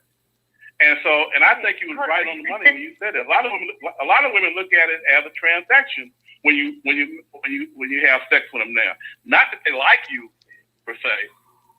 Okay, but, I'm trying, Richard. I'm trying to figure out what did you take issue with my statement? Because I said what I said on the live program that yes, women, especially of his generation, uses their vaginas as a ATM machine, basically a transaction, right? You said that. What I am saying now is don't focus on such women. Right. You don't have to deal with men. Have a choice in this, a choice and a responsibility in this as well. Just because a thought likes you and is attracted to you doesn't mean you have to reciprocate. Thank you. You know what path you're on. You know what you want out of life. Why even bother? And if you know it's not going to mean you any good. I'm with you, Letitia. After that show you had with Ted, how many women text you or said, "Hey, Letitia, right on, you were right," or how many called you a pick me and said, "Hey, you up there trying to suck up to the guys in the group"? Well, I don't think any women watched the show except for the young lady who was on, and she reached out to me and she said, "I agree and I understand." Her issue is that men tend to overlook her. So we discussed that, but for the most part, women. I don't think any women watch that show. But when it comes to me discussing and talking to women about men and how men view us, especially black women, yes, I do get called a pick me. Yes, I do get kicked out of. I've gotten kicked out of several groups lately because of my views. I'm starting to see exactly what you guys are talking about when it comes to women. But I've been saying it from the very beginning since joining Straight Talks and calling into this show. People only do what you allow them to do. If you have a choice in the matter, if you don't want it done to you, then just say, "No, I'm not accepting this," and keep it moving. Why stay stuck in a situation and hoping for what? For them to change? They already showed you who they are. There's no changing that. And it's sad that at this age, sorry, Kendrick, let me finish. That at 22, you can't even find a virtuous young girl because they're being raised now to just see that men have no benefit to them other than their financial resources. That's sad to see because when I was 20, I was in college. I got married. Was looking for a family, looking forward to building a family. And a lot of college-minded girls were that way. Majority of them were that way. So to find out now that the college girls now are just trying to have fun, live it up, and create a Real Housewives of Atlanta and Basketball Wives lifestyle is very disturbing, and I hear the men when they're saying this stuff. I truly do, and I empathize and sympathize with you guys. But all I'm saying is, you have a choice. If you're not looking for a pump and dump, if you are truly looking to, hey, who's got all that? Like, is someone making a martini? Someone making a martini because you're like shaking up your drink or something. So go on mute. This is not the martini hour. Go ahead, Letitia. so I mean, if you know you want a relationship, you know that you are marriage minded, you want to settle down. Stop trying to deal with the women who are not of the same. And yes, and if it takes you interrogating and asking questions and interviewing, there's ways that you can get to the meat, the meat of it. Stop at the what's your favorite color and all this. Right. Stuff. Exactly. That's Exactly. That's what we did in high school. Do you want marriage? Do you want children? How many children do you want? Do you know your purpose as a woman? That's the biggest question that all men should be asking. And if she says anything other than, my purpose is to serve man, my purpose is to be a helpmeet for my man, which means I'm meeting all of his needs, you need to kick her to the curb. So, let's take that in reverse. How many women do you think are doing what you're saying? Ask the man a question. They ask the man, are you married? He says, no. Are you going to leave your wife? He says, yeah, well, in the case where they know he's married, he'll say, yeah, I'm thinking about leaving her, when he doesn't have any intention on leaving his wife. So my point is, you can ask all the questions you want to, and you're not necessarily going to get the truth. You could you can sit at the table across from a married man and say, hey, Jack, are you married? No. And then you can confirm later with my wife's married, but I'm not. That kind of stuff. So. Wait, hold on, Letitia. Hold on, Letitia. Hold on. Here's the biggest problem, and men don't want to have this conversation. The biggest problem is men are allowing women to lead them. Men are not taking a stand. Men are not having the balls to handle the situation the way a man needs to handle it. If you are there to pump and dump, that is fine. You know the rules of engagement. You engage her to pump and dump. If you're looking for more than that, you let her disqualify yourself. You don't let her decide how you get to engage her. And if she doesn't like you wanting to find out who she is, then there's a good chance she has no interest in you. So then you need to make a choice. Am I going to pump and dump her, or am I just going to walk away because I'm not going to invest the time? Guys are acting too desperate. If you just want sex, then play that game. But if you're looking for more than that, if women are leading you, then women are making the rules of engagement, and men are sitting here helpless, and so they have no choice in the matter. Women will follow you, but if all men keep letting women lead them, then you will be saying exactly what you're saying. I agree.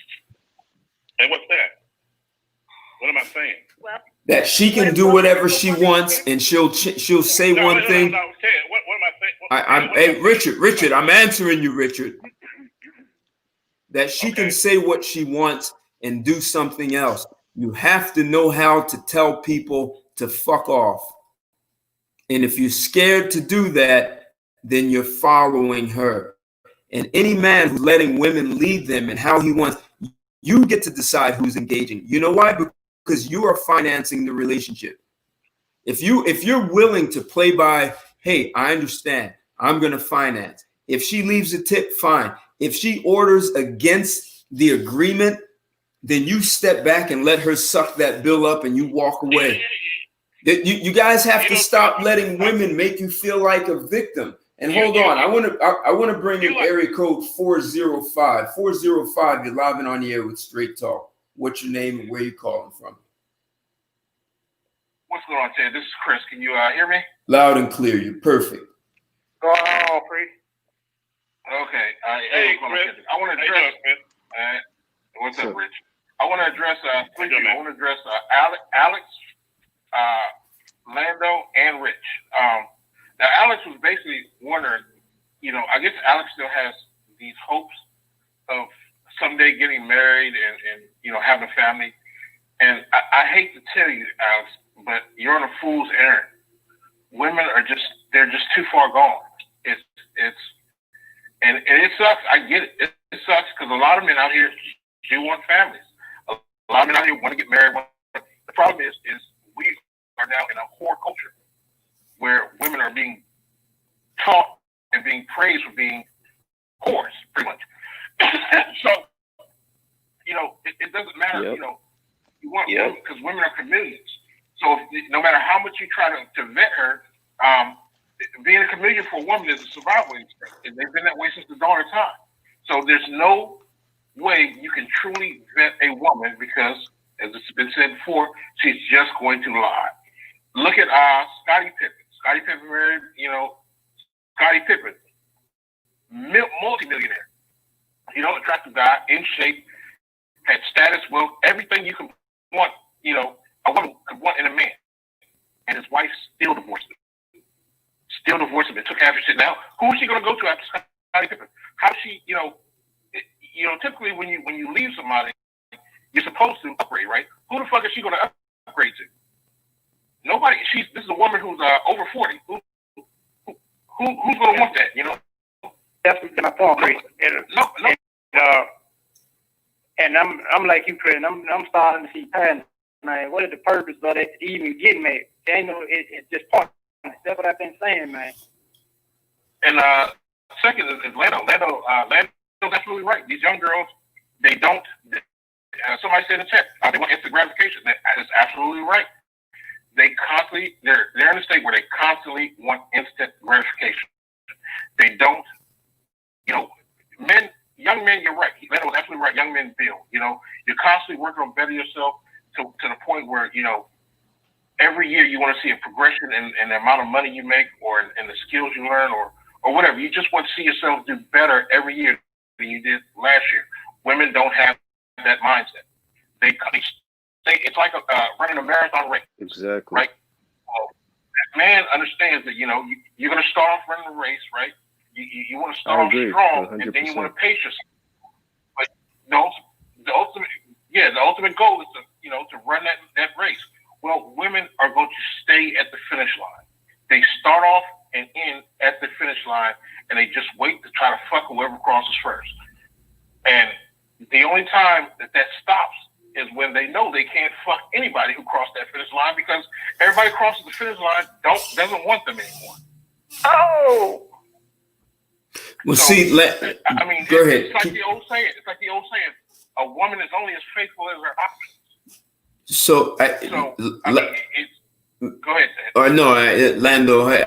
I was going to say Lando called him before, and one of the things we said to Lando is what you're saying now. Continue to develop yourself because as you progress in your life and development of yourself, your career, your earning power goes up. It'll be a lot easier for you to catch a younger woman. And it doesn't matter if it's here in the U.S. or in the States, but you need to know how to vet a woman no matter where you find her.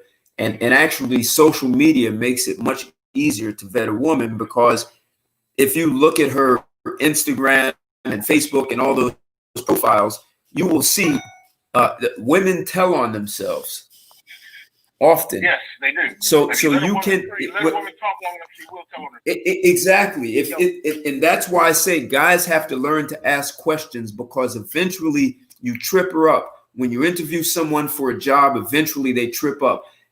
Listen, I've had first phone call conversations with women, and at some point the woman asks me if I'm an attorney because I am relentless, and I am fearless about asking what I want to know before I invite someone into my life. And then I have the right to decide if I want to move forward. See, I'm qualifying her. I'm deciding if she moves forward with me, not her. Can I add? Right. There was a famous male celebrity. I forgot who it was, but he said, as long as you chase pussy, you'll always be broke. As long as you chase money, you'll never have to worry about getting pussy. Yep. You know, you'll always have pussy. Lando. So that's what I say to Lando. Those women, fuck them. You know what I mean? Yeah, they're whores. By the time they're gonna be old, washed up, and wondering where have all the good men gone. Meanwhile, as Ted said before, eventually you'll be making so much money that you'll be fucking their daughters. Hey, look, Legatus. Go ahead. And the last one is Rich. Rich, Ted is absolutely right. You need to start putting demands on women. When you took that woman out on that date, and she first of all she shit tested you. When you told her that it was just a salad, and she started ordering this, she was setting you up for the okie doke. It was a huge shit test, and there was a big red flag right there. You should have said right then and there, "Am I getting my dick sucked tonight?" No. Okay. Waiter, there'll be 2 separate checks. There was an African guy on YouTube, and you can probably go on YouTube and find this video. He took a chick out on a date. This bitch invited all her friends, right? She just thought all her friends were going to eat off him. So she sat there, and all her friends ordered all this food, and this guy just ordered 1 Coke. He ordered his Coke. He drank his Coke.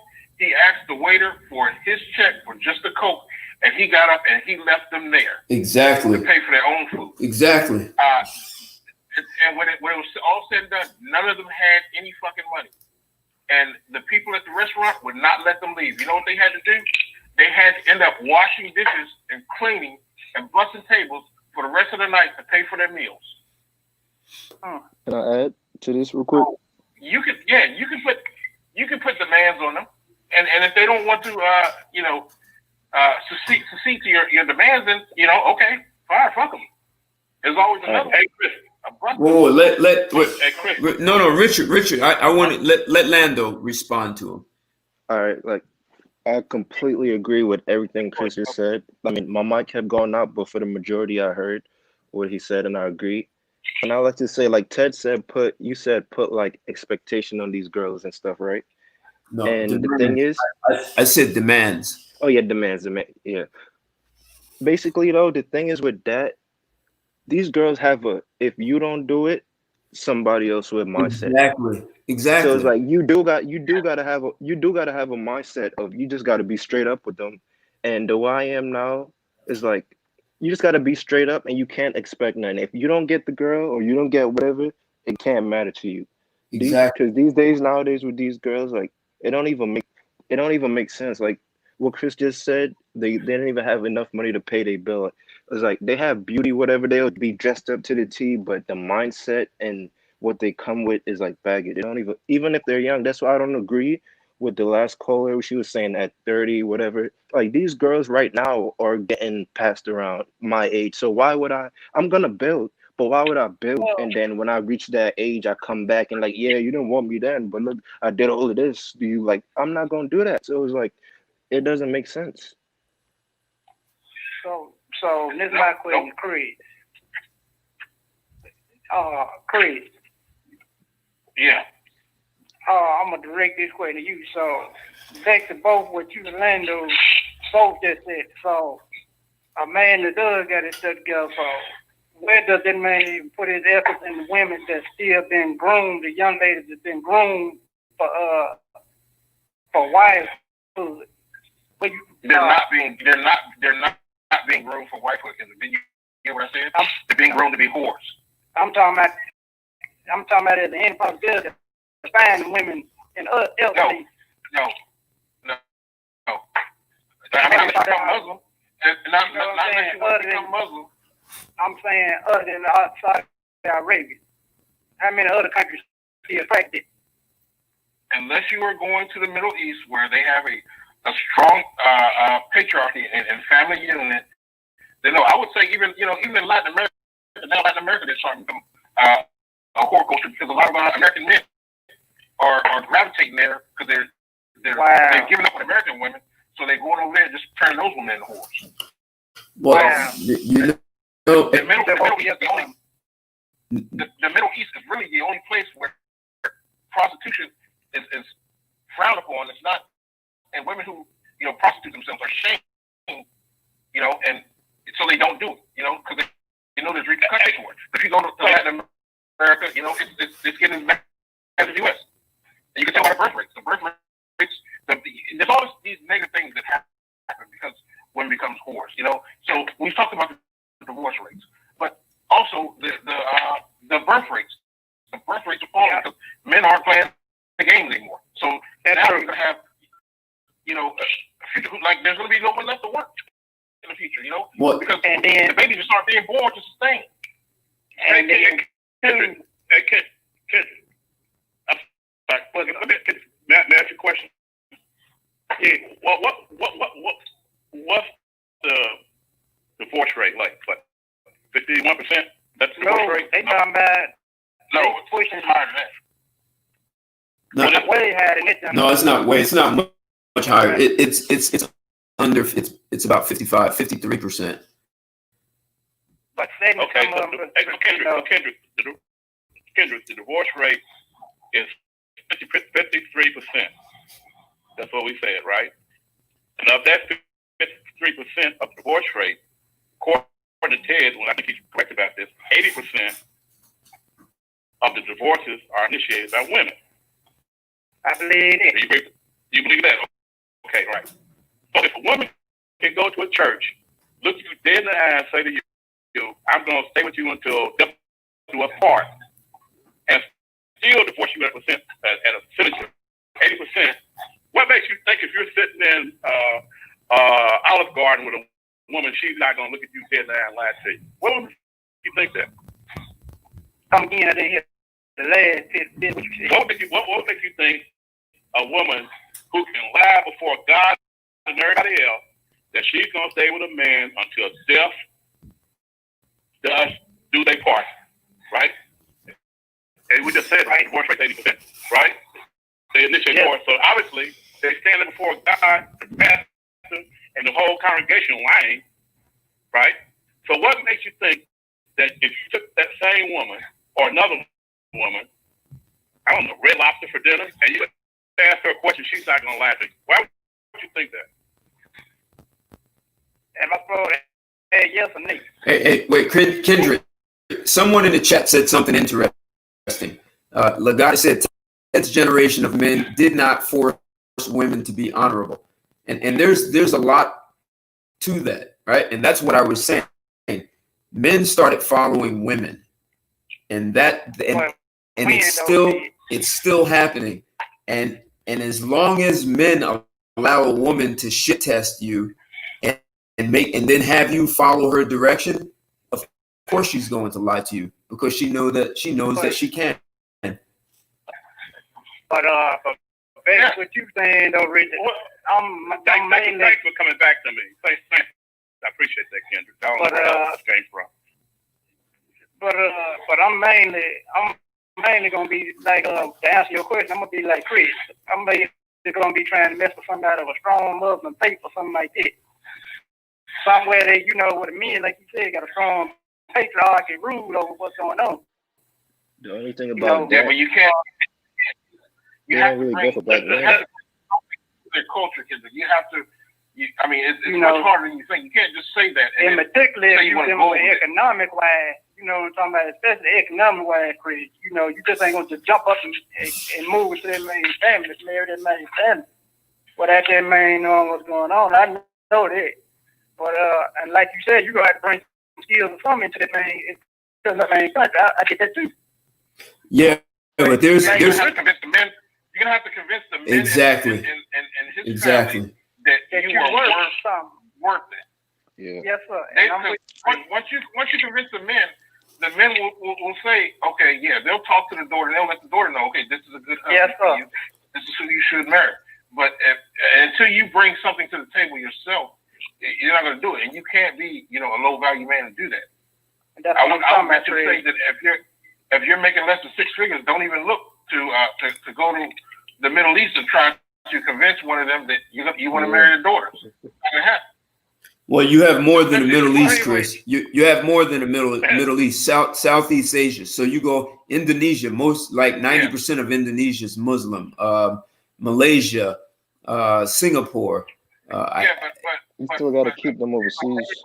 Ethiopia. No, I wouldn't go to Ethiopia. Also Yeah. countries with high rates of prostitution. Indonesia is where in Asia is where a lot of that's what Australians go when they want. That's where they go on the weekends when they want to fuck prostitutes. No kidding. So talking about sex trafficking. Yeah. Yeah. That's what I'm saying. Is the Middle East is really the only place really where you can find a virtuous woman now. And the only reason why she's still virtuous is because the men still have so much power in society over there. Exactly. And Kendrick. Chris, well, what about some of the African countries? Some of the melanated countries over there? No, Nigeria. I mean, if you look at some of those countries, there are women that are prostituting themselves just to buy weed. Exactly. Hey, I didn't know that. You just told me something new, Chris. Hey, but Chris, I'm not even kidding. They're prostituting themselves just to buy weed. Meanwhile, their kids are starving. Well, Chris, I can tell you still, because of Islam in places like Malaysia and Singapore, even though there's prostitution, you still have a stronghold from the Islamic faith in the man's power in the family. So that's true. It is a problem. The in Indonesia, the population of Muslims isn't as prominent as it is, it's because a lot of them over there are still Buddhists and Taoists and a whole bunch of those other isms. But, when it comes to being Muslim, a lot of them aren't Muslim. They do have a Muslim. It's not very prominent. As a matter of fact, for a while they were actually killing their Muslims over there. So hey, Chris, get back to what you said about what I did on my interaction with that lady. I don't know if you heard me before you got on, but I agree with you and Ted 100%. I didn't handle that right. Well, when she hijacked the date, I should have spoken up. So I agree with you on that. Well, even before that, before that, Richard, don't take a woman somewhere where that can happen. Well, hang on though. Hang on. I mean, remember, it was a woman I had seen before. It was a dating site. And so I talked to her and tried to vet her over the phone, ask questions and everything. So it got to the point where we needed to meet face to face. And when we got to that point, I said we could go and I will, do the salad bar. But he tried to hijack it to rib the chicken. That's when I should have. No, Richard. Open up. Richard.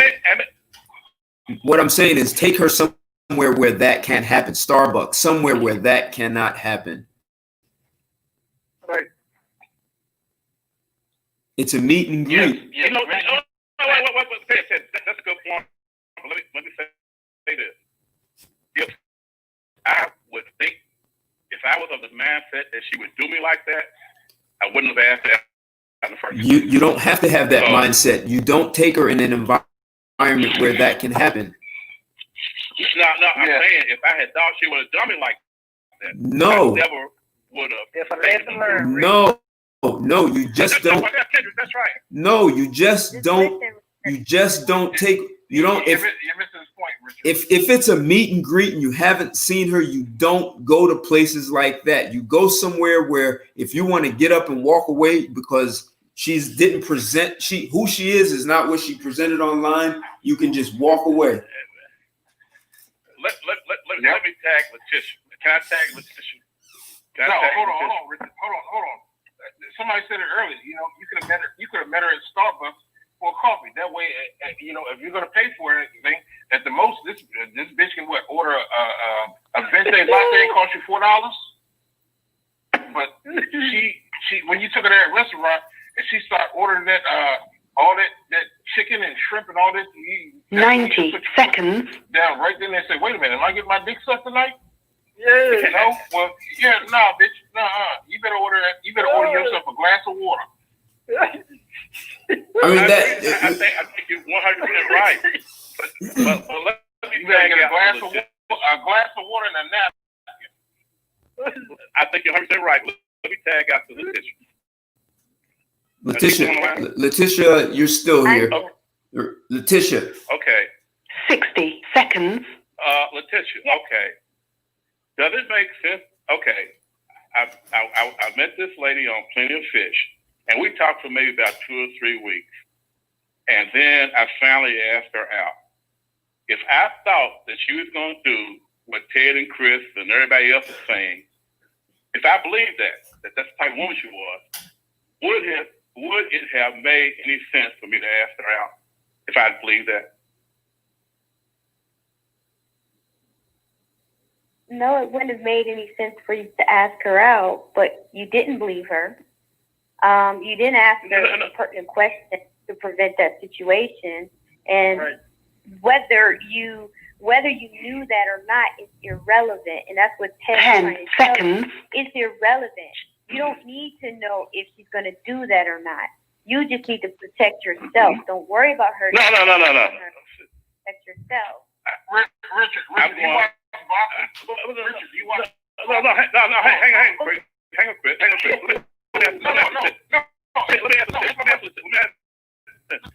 me answer this. Richard, let me answer it. The question, the answer is going to be the same. The answer is going to be the same, no matter who it comes from. So let me ask you a question, Richard. Do you watch boxing? Yeah, I watch boxing. What's the first thing the ref said to both fighters before the fight even starts? Fight better, basically, right? Protect yourself at all times. Okay. What you say, yeah, that's right. That's what they say. Have a fair fight. No, that's what I think. No, that's not what he means by have a fair fight. No, you can't show what I think. They say have a fair fight. No, that's not what it means. That's not what it means. It means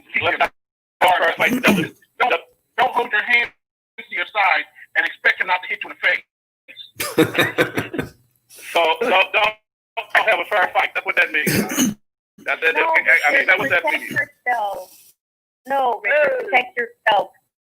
Think about yourself. You put too much onus and responsibility on the woman, and then it comes to these outcomes. You have to be responsible for the decisions that you make. You had very poor judgment in that situation. No. You're not following my plan. What I'm saying is, if I had come to the conclusion that she was going to do what she did, and she's otherwise no good, I never would have asked her out in the first place. That's what I'm saying. What does that matter? And what does it provide an answer to that particular question in a way that it satisfies you? What would that matter? I would have never taken her out. Okay, and that's okay. That's fine and well, but it's done and over with. You took her out, so for the next time when you ask a woman out and you just want to meet and greet, just make sure that you take her to a place where it only be a meet and greet. Or if she does do something like that, you tell her, okay, well, I hope you're paying for that. Before you even get to that, ask her how she feels about Dutch. Ask her how she feels about Dutch. No, fuck that. Ask her how she feels about anal. I'm like, hey, everybody needs to be taught. Yes. That's where we're jumping tracks. Okay, here's how we're jumping tracks. People ain't taught. What happened to me could happen again, and here's why. If I would meet a woman online, and you do the matchmaking thing, so if I would meet a woman online tomorrow and talk to her for 3 weeks, if she was a woman that I felt like, and to go back to what Ted was saying, I didn't ask the right questions with him, but if she was a woman that I felt like would hijack our first date, I would not ask her out to begin with. So my point is, Richard, that's the problem right there. You were going off you should expect her to do it. If you expect her to do it, therefore, it can't happen, Richard. What part of that are you not getting?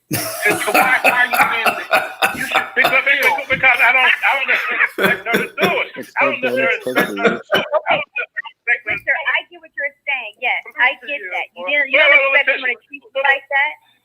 But the fact of the matter is, we all know that they're nefarious people mean no good. So you have to prepare yourself. You have to protect yourself to not be taken advantage of. You can't have that much faith and trust that someone's going to do right by you. Hey, wait. I want to 3 weeks talking to her. I want to say something. Here's what it comes down to. Richard, if I would have taken her out, that would have never happened. She knew she could do that to you. And that's why you need to take the woman somewhere else. She read you in those 3 weeks you talked. She knew she could do it. And when she got in front of you, it was confirmed, and she did exactly what she knew she could do because she knew you would follow a woman. That's all that happened. She read you and dealt with you exactly the way you presented yourself. That wouldn't have happened to me. Mm-hmm. Yes, sir. Well, that wouldn't have happened to you and probably 400 other men. So that doesn't make. I don't know about all this. Well, Kendrick, hold on, Kendrick. Would it happen to you when you go out on a date? Don't you believe in spending money and trying to make your date feel comfortable on the date? No, sir. Hold on, that was your purpose. Then you shouldn't complain about what she ended up doing because your purpose was to spend money on her, make her comfortable. Okay, and that's exactly what happened. She said, "Okay, you want to make me feel comfortable? Well, I don't want to eat the salad. I want to eat the ribs and the chicken." That was your purpose. If your purpose was to meet and greet, then you should have took her to a place to just do a meet and greet and she would take advantage. I agree. Letitia, if you are saying she picked up that I wanted to hit it from behind, you're absolutely right. Yep. Well, yes, you knew that. I was going to ask you that. Was if you would have had sex with her, would you have complained about what she did? No, you probably wouldn't. She wouldn't have. And she knew that was your goal. She took advantage of it. She knew that's what you wanted. Here's the deal, Richard. Since you obviously expected this meet and greet, you expect to spend, a bunch of money on her and press her to the point where you got the pussy. Why don't you just cut out the middleman and just go pay a bitch for some pussy? See, that's what my man thinks. Well, that's a good question, and let me answer that. If I was thinking that, I wouldn't have taken it to Ruby Tuesdays. I would have taken it to some kind of steakhouse or something. But you were thinking that, Richard. You were, the minute she switched it up and said that she wanted to get shrimp and all that, you were thinking, okay, well, if I get the shrimp and all this shit that she's asked for, maybe she'll have sex with me. That's the minute right there you said, you get a glass of water, and that money that I want to spend on you, I'm going to buy me some pussy. Well, we established that. We established that an hour ago. That's why I should have said. But I simped out. I simped out. But you keep it. What do you think, Chris? Let me ask you something. Chris, let me ask you something. If it had been a woman that was not sexually attracted to, what do you think I would do? Why the fuck would you be there?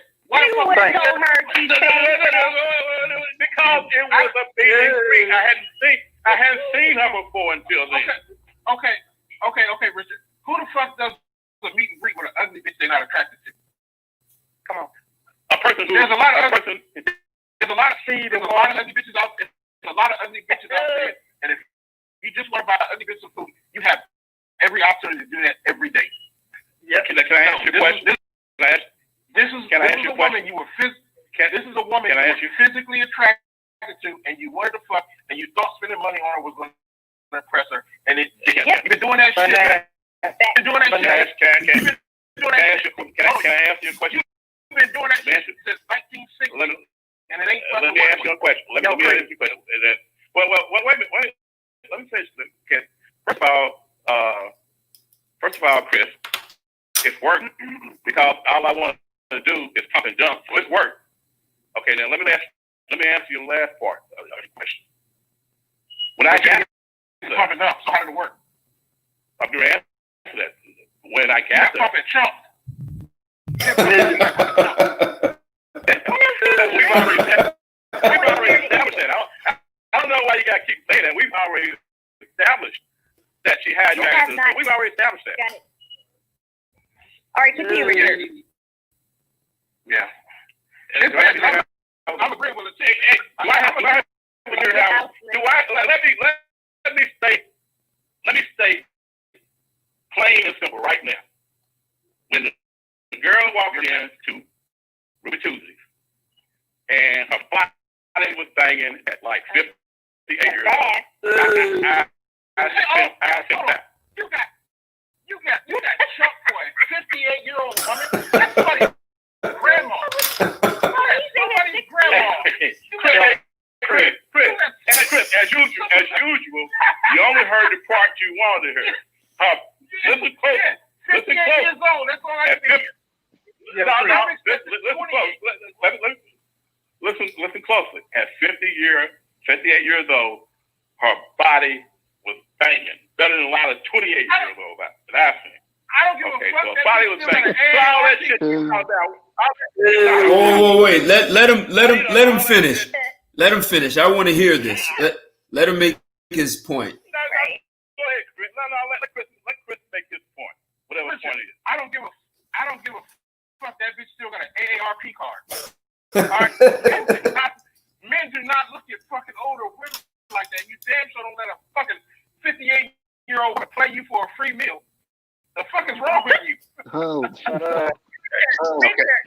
Okay. Chris, are you done?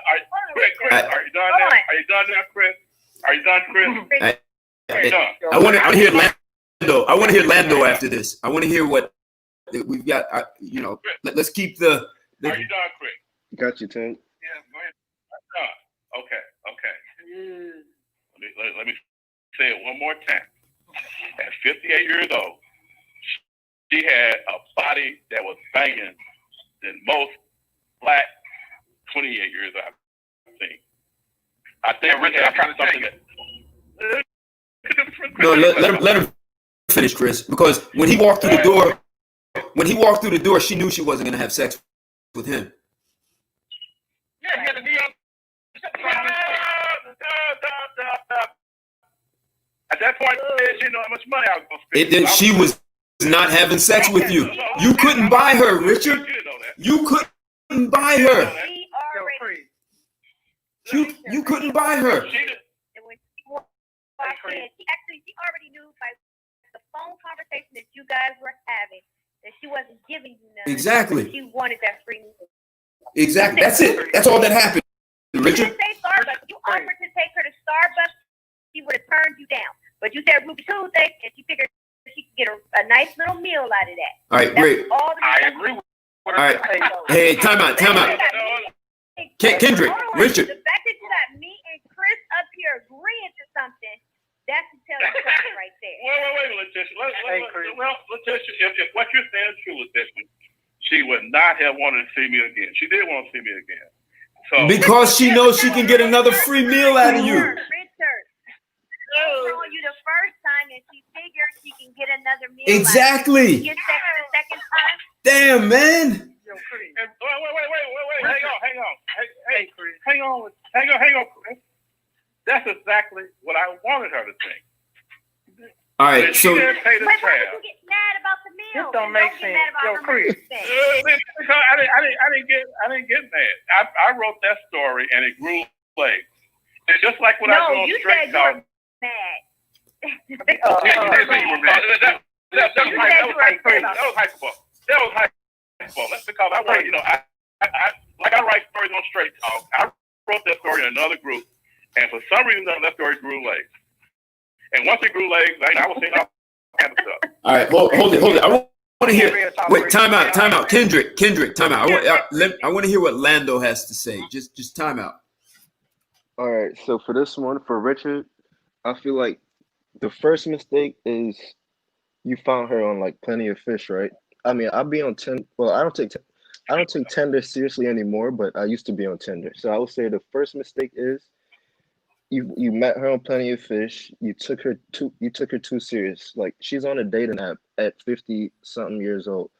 Off the rip, you could tell that it's not something serious. Like and I think the problem you had, which I know many men have, because I had it in the past, is like you thought that she saw you as something special. So it's like you bought her that dinner or whatever, and you think this is gonna get her.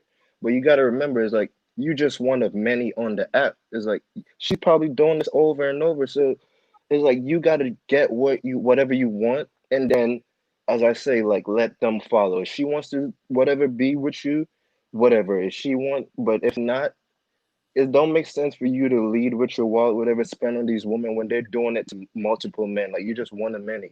We think we're special. I say that because I thought I was one special to this girl, whatever. And then when you find out, it's like you just one of many. It breaks you. So I I just I just go on with saying I'm not special, whatever these girls is doing them, and you can't take them serious. I want to say, let me say this real quick. I seen a study today. It was on Yahoo, and they said all these dating sites, Richard, no matter which one you go to, 80% of the women are fighting over the top 20% Yep, of exactly. the on there. So if you're not young, attractive, lots of money, and wealthy, then you are just a free meal to them. Even to that 58-year-old, she still thinks she has access. Hold on, Richard, I'm not done, Richard. I'm not done. Hold on. Okay, go Even to that 58-year-old, she still thinks because on that dating app, because of all the men like you, and trust me, it's no slight to you, but there are hundreds of men just like you throwing themselves at her, right? So what you've done is put this woman on a pedestal. Exactly. And anytime you put a woman on a pedestal, she's going to use it to step on to reach for a man that doesn't put her on one. So the top 20% on those apps, they don't put those women on the pedestal. A lot of times, the women will message them and they will flat out ignore them because they have so many women throwing themselves at them. So now, what you're fighting over on those dating apps is you're fighting over the bottom 20% of women, who 80% of men are competing for. So as long as you're on a dating app, the point I'm trying to make, as long as you're on a dating app, you can't win. It's a system set up for you to fail. It's a system, and only women, unless you're the top 20% of men, it's a system set up for you to fail, and you're gonna lose. Yeah, what's up? Okay, Chris. Okay, Chris. Hold on, Chris. Yo, Chris, this my thing about what you just said, though, Chris. Why didn't you just use the mode one phrase that like Alabama Carey talking about? Just be straight up the leg, you want to pump it up and be through it. But now, the way Rich talking about, he just taking the legs to all these different changes, think he's gonna get some, and then you hear some of that money looking like food. Just be direct that leg from Dump Street and then bypass the money. So, hey, you want all that food? Okay, how about I just give you $100? You take yourself out to eat and you suck my dick. You see what I'm saying? Okay, Chris. Chris made a few points, so let me address it. First of all, I saw that article you talked about, and you can go back and look at it. It's not talking about dating apps across the board. It's talking about one specific dating app, and that's Tinder, where people just do hookups. All they do is swipe, yeah, I want to fuck her, and they hook up.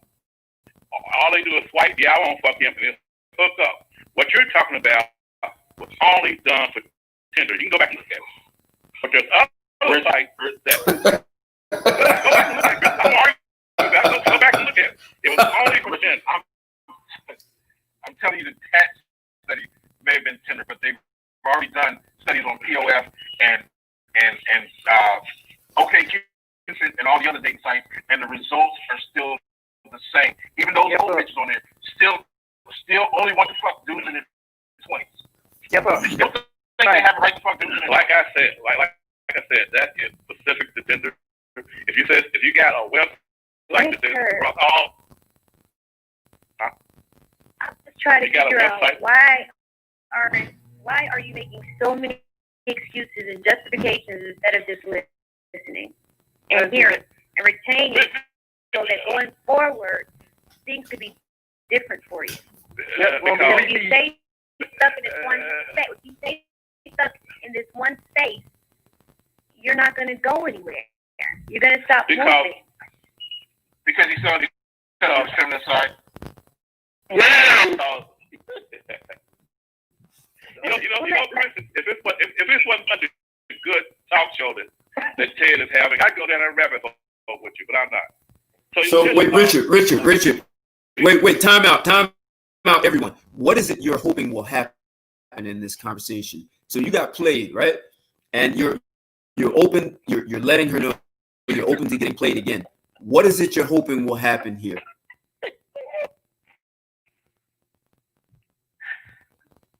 You know, Ted, if I was looking to get married, then probably what you have saying would make a lot of sense. No, I'm asking you a very direct question. So we've been. I'm getting ready to give you an answer. Okay. The kind of answer you give me, where you go all over the Hey, Richard, just answer the question.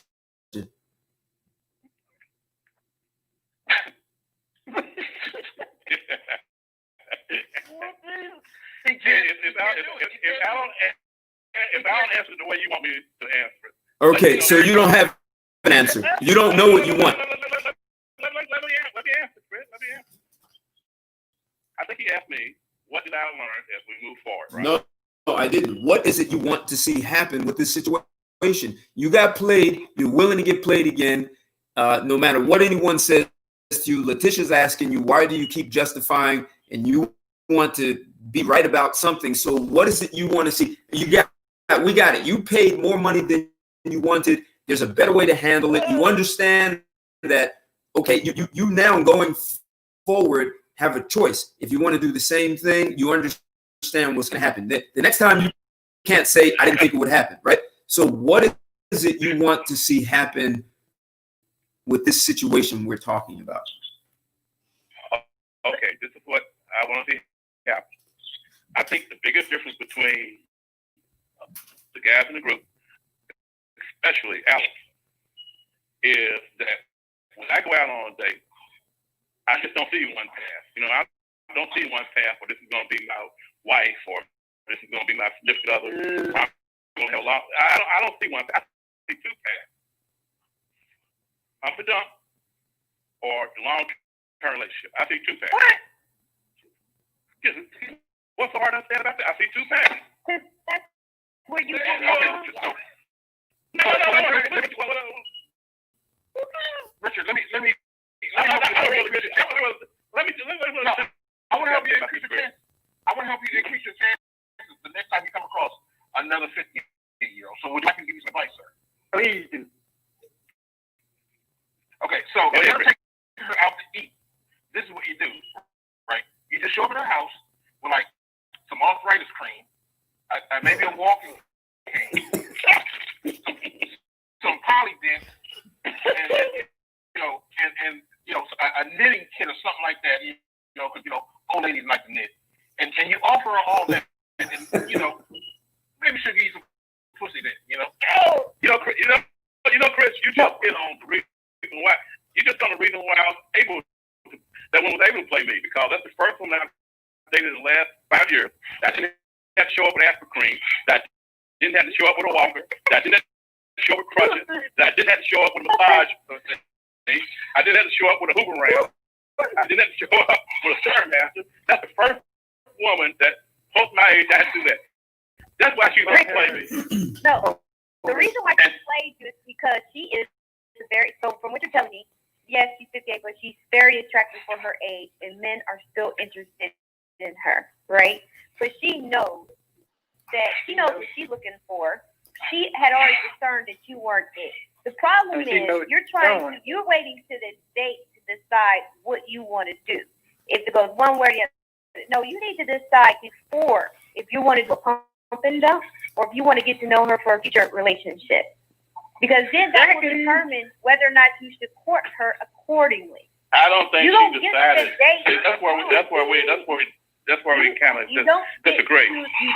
You don't hold on, Richard. You don't ever go on a date and thinking because you're spending money that you can assume that you're going to get them. That was where you went wrong. You were assuming that you were going to get them. No. Wait. No. That's where you got it wrong because I was hoping, not assuming. That's assuming. I was hoping. The same thing. No, it's the same thing. It is. No, it's not. Hey, wait a second. I want to ask Richard a serious question. I show her a good time. The return is I get that. No, wait, listen. I want to ask Richard. Richard, I want to ask you a real question, serious question. A couple of them. Right. Did you grow up in a house with both biological parents? Well, I think I've been down that path 4 times. No, Richard. And the question is yes. Okay, perfect. Okay. Your father, did he wear the pants in the house? He wore the pajamas. No, it's a serious question. So, was your father a dominant force? I gave you a serious answer. No. Was your father a dominant force in the house?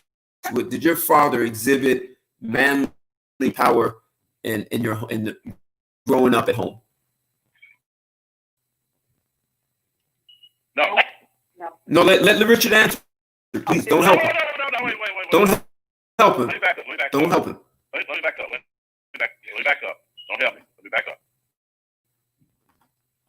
He was in the home, and he did things that you would expect a father do. Put the roof over the head, put gas in the car. He did all that. Okay. But when it came to, I don't know how you want to put it, hanging out with me, he didn't do that, if that makes any sense. Okay. You have brothers, sisters?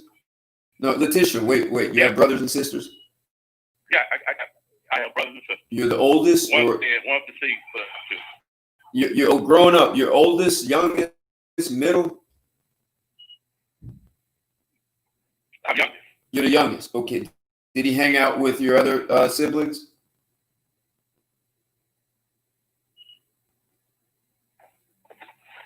I would answer that no. I don't know. That's a good question, but I would say no. Well, why is the age difference that much? Right. Oh, so your father was much older by the time you got older, huh? That's right. Yeah. Okay. All right. Okay. So he was still working. He wasn't retired, or was he? He was still working. He was still working. But did you get the sense that your father made the final decisions in the household?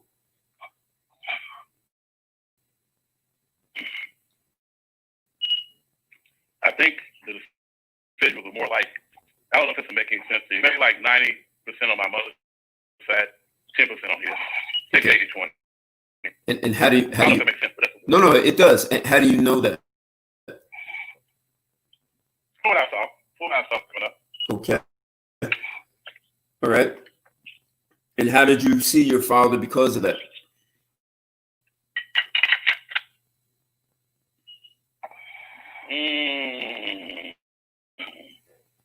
I didn't see him anyway. It's just that's who he was, and that's what I accepted. I didn't have any thoughts about it at the time. Okay. And when you got older, what were your thoughts about it? Well, I think my thoughts about it is, like I said before, is that because he was more so absent, that my mother kind of taught me, and I think it's what John was saying earlier, that, to be a gentleman all the time. Every time you go out with a woman, be the gentleman.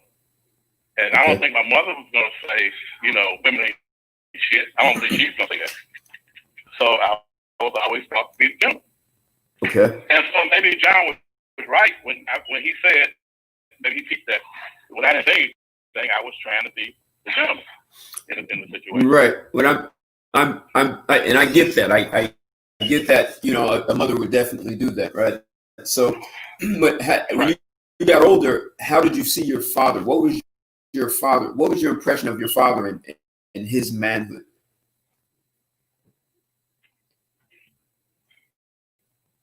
Well, that's a good question. But when I got older, he got sick pretty early in his life.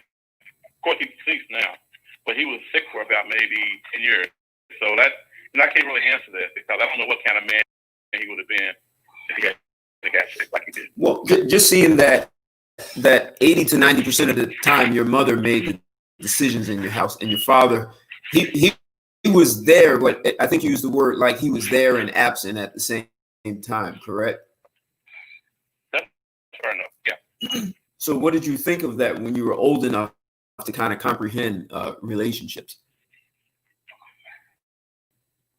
That could have been a teenager. I just never thought about it.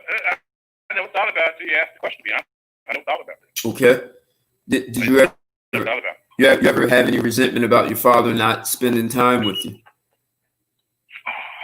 I would say pretty much sometimes, yeah. Okay. And do you know when that resentment started, about how old you were? No, I don't. Okay. And no, I don't. What was it like pleasing your mother? Was it easy to please her? I would say she was about average. Was it easy for you to please your mother, like between school, your chores? What was that like? Were you good enough for your mother? I would say yeah. It was probably typical. You know, I don't think she put any thing on me that was out of the ordinary. Okay, so you felt like you were a good boy, and your mother treated you pretty average according to you being a good boy. Because I assume you were pretty much a good boy growing up, correct? No, I had my ups and downs and running with the law, just pretty much like a bunch of other black kids. Yeah. Okay. So I had my ups and downs. Like what? With police. How old were you?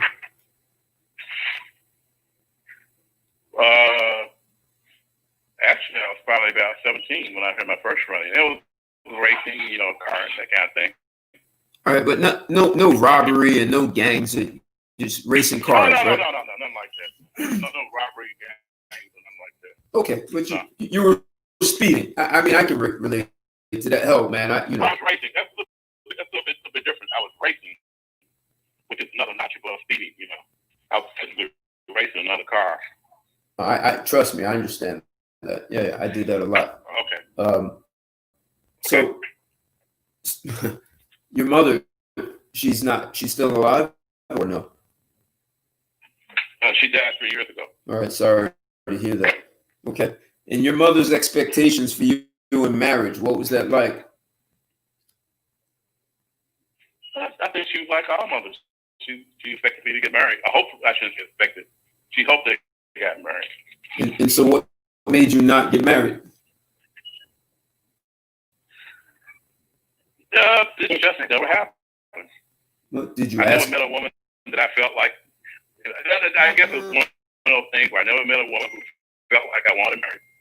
And the ones that I did want to marry, let's look back up. The ones that I did want to marry, didn't want to marry me. And the ones that wanted to marry me, I didn't want to marry them. Okay.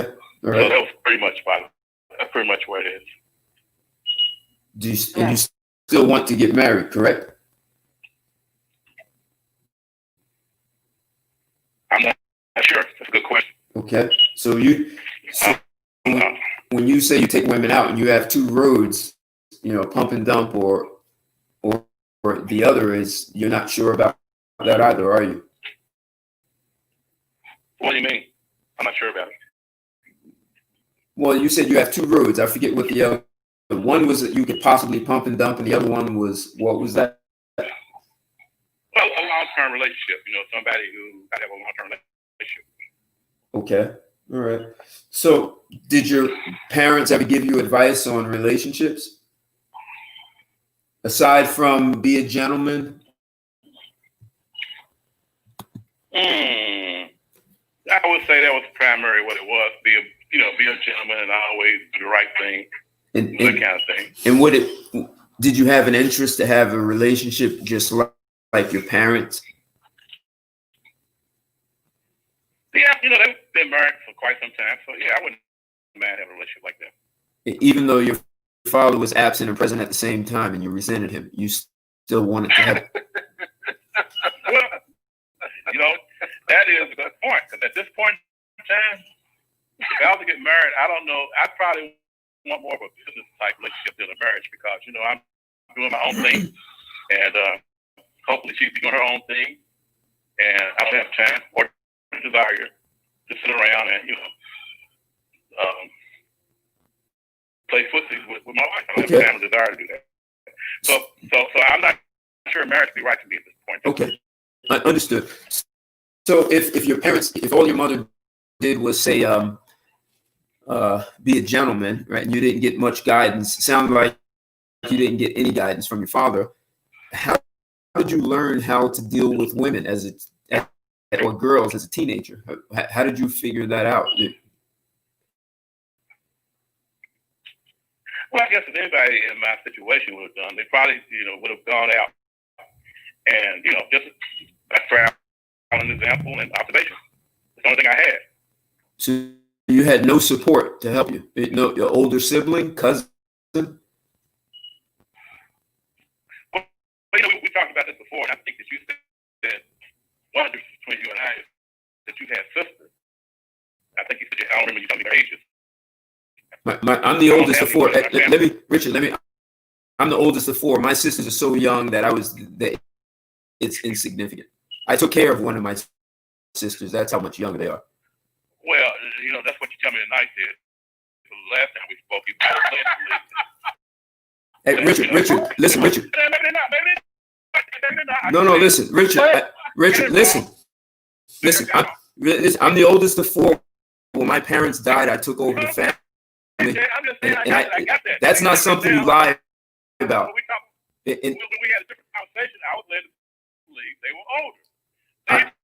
They're younger. No, Richard. I would never lie about that. You just misunderstood it. Richard, as long as I've known Ted, he's always said that he was the oldest of the siblings because when his parents passed away, he had to take care of all the other ones.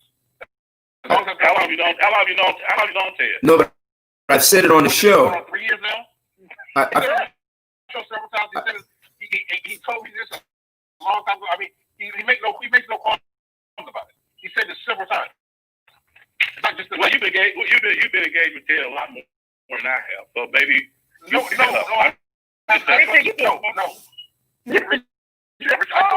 I joined the group after you. I joined the group well after you.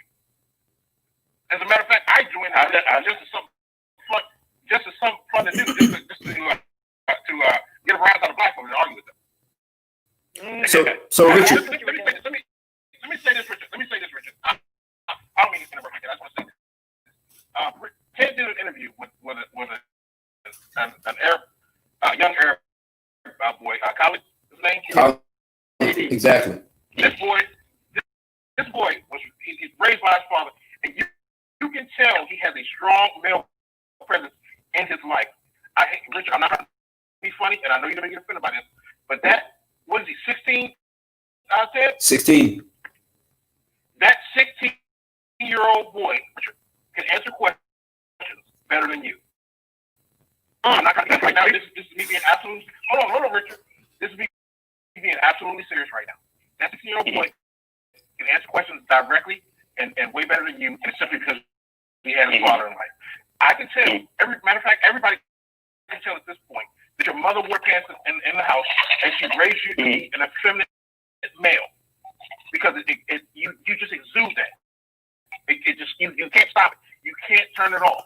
And the reason why you can't turn it off is because it's something that was programmed to you at a very early age, and to the point where even at 60 years old right now, you can't fight. No matter how much we have these talks every week, you can't erase that program. But that 16-year-old boy, he doesn't have it, and he speaks way more mature than you. He can conduct himself way more mature than you. I'm not even trying to be funny right now.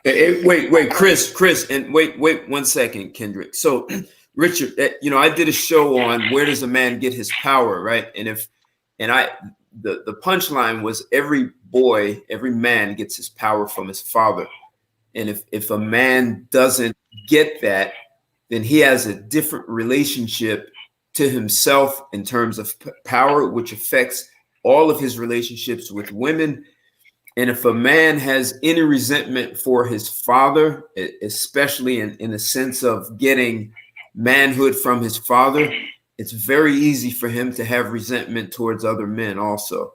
And that's one of the things that you often show here, Richard. So no one is against you. I'm surely not against you. I'm not out to humiliate you, and I know you have your personal thoughts about what you think I'm capable of doing.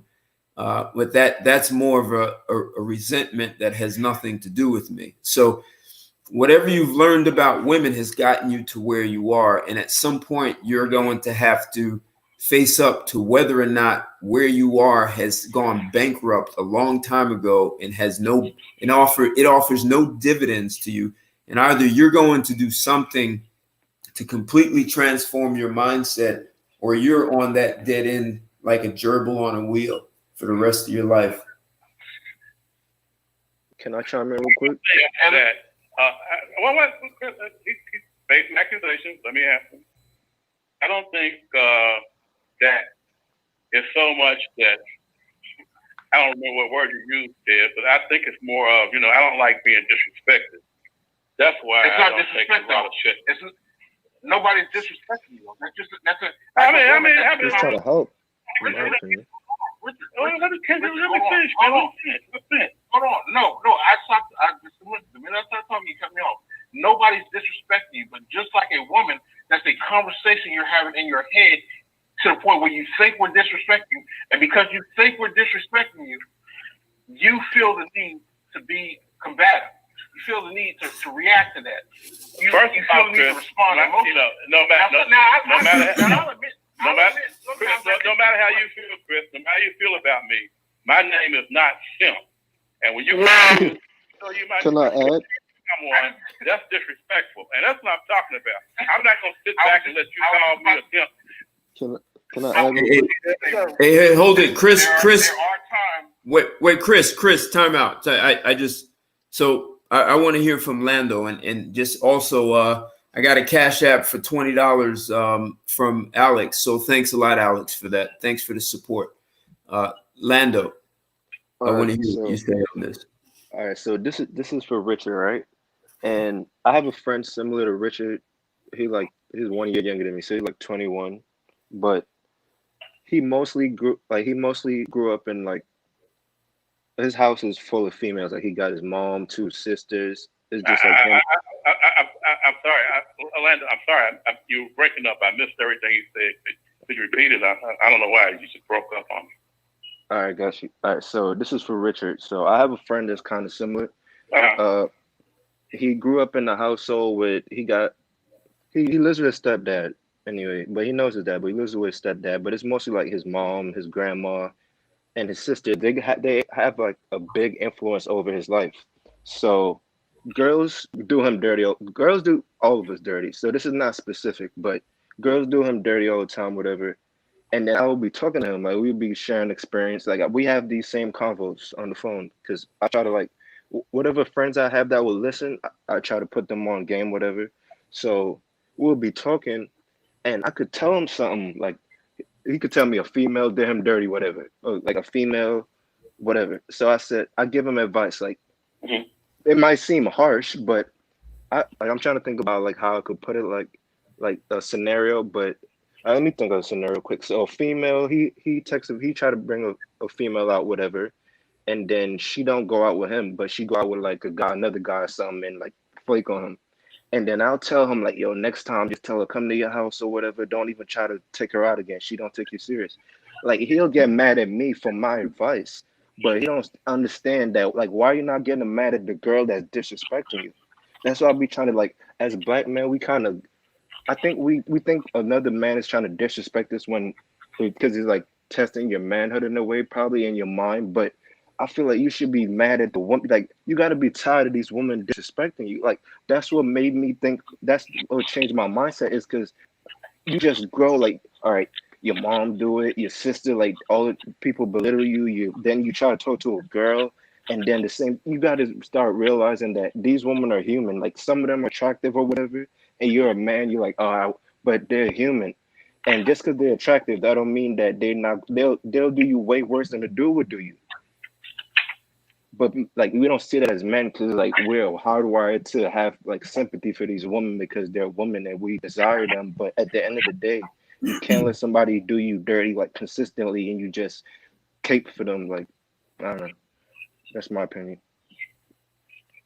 And so Richard, but I know when you voice your opinion, you don't use the word simp and other kind of derogatory names, and that's fine. I mean, when you have a kind of discussion and don't disparage other people, that's a good thing. But I'm saying when you have these discussions and then label people, what good does that do? All right, Richard, hold it, Richard. You and I just went through a conversation. I didn't call you any. I asked you questions. And this was an authentic conversation to understand Richard, right? You and I have had one or at least two conversations in the past, and I've never put you down. You know that, right? So, but you've I agree with that. You've gotten really upset with me and told me I'm full of shit, and I blow smoke up people's ass, and it's humanly impossible for me to know. That's a different. No. But Richard, but so part of what Lando is saying, you go out of your way to protect women. It's almost like growing up. What was planted in your mind is you protect women at all costs, and you don't give a shit about men. This absent, kind of there's a level of disrespect you're okay with having for women. But part of as boys, we learn to respect our mother, right? And our society hasn't given us the same respect to our mothers, even though men can be helping you more than your mother ever have. And you're not embracing that.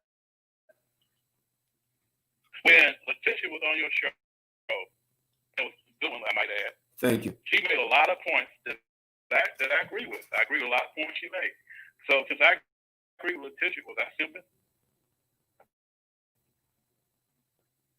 No, you weren't simping, Richard. I'm not saying you were simping, Richard, but why is it that you go out of your way to only point out? I'm sure Tim made a lot of good points, but why is it you go out of your way specifically to praise her? Like hold on. I'm pretty sure if I was asked Letitia, I'm pretty sure even Letitia would say she wasn't the only one on the call that made a lot of good points. See, Richard, when people say things to you, wait, Richard, you step over things when people say. It's almost like you're not listening. You're only hold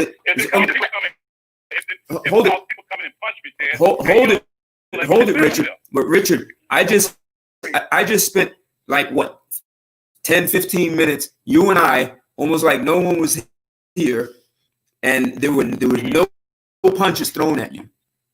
Zero. I didn't say a word. Okay. So I purposely changed the mood so that could happen. That was very, very intentional. Okay.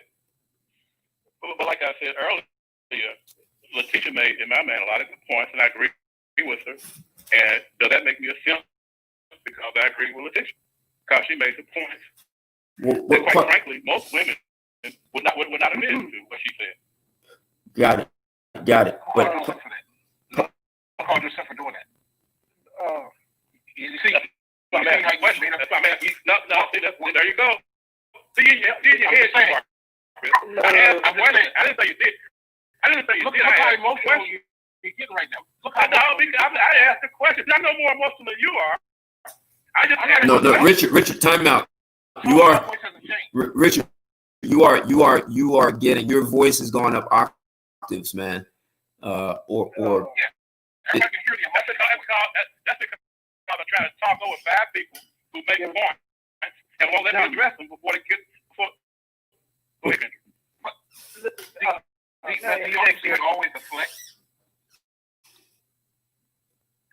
Go ahead. You always deflect also. Instead of when somebody confronts you with something, Richard, you're doing this, you just deflect somewhere else. Like, and that's a female trait.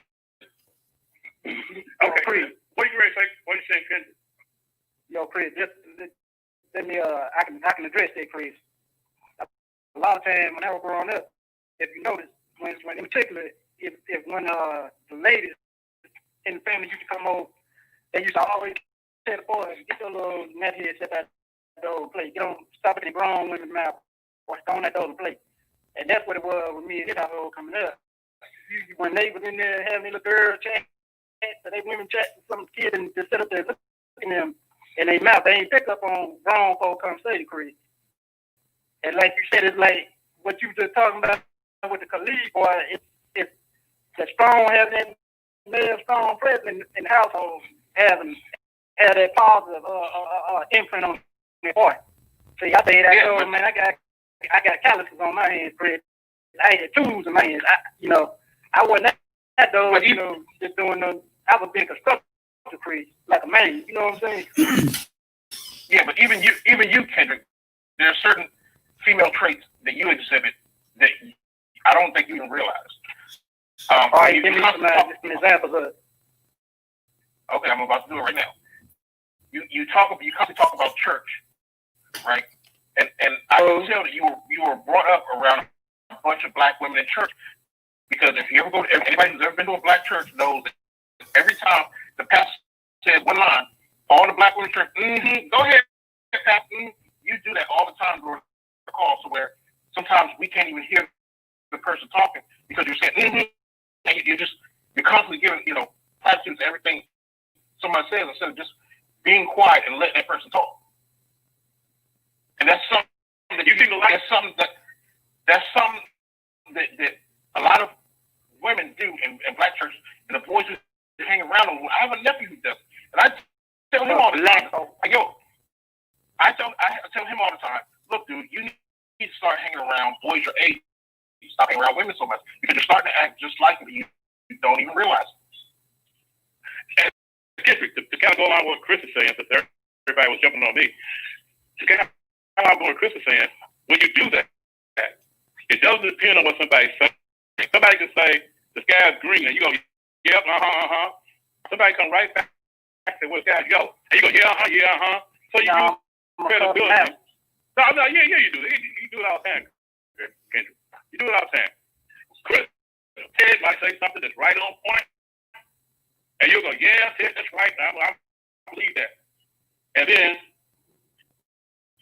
John might come and say something that's a little bit off of what Ted says, and not in direct agreement. You say, yeah, John, you're right about that. And it's clear that both of them can't be right. So everybody on the call ain't wrong either, though. Wait. Richard, I adore you, right? I absolutely adore you, but I just think it's ironic that you're trying to give Kendrick something, like trying to get him to see something when you're failing to see what's being said to you. So, I mean, you cannot pull the plank out of your brother's eye until you pull the plank out of your own. Hey, and I adore you, but that is just odd. You are trying to speak to him on the matter. You're rejecting what everyone is saying to you. Lord knows I love me some Letitia. Let me say this.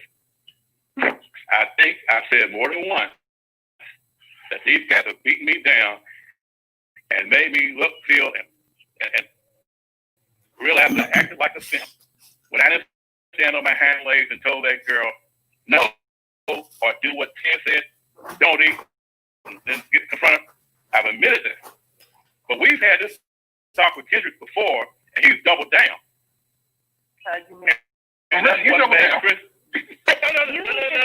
No, I've already said that I understand where you got. Wait, time out. Richard, hold on, time out, everyone. So Richard, here's the question. What are you going to do differently as a result of, I asked you a lot of questions, and some of them you said you had no answer to. You never thought about it. So what are you going to do differently going? And forget about women for a second, because women are always going to respond to you. When I said that wouldn't have happened to me, it wasn't to put you down. I'm saying that the way that what that woman would have gotten from me would have let her know that it's not going that way. I understand that. So the question is, what are your takeaways?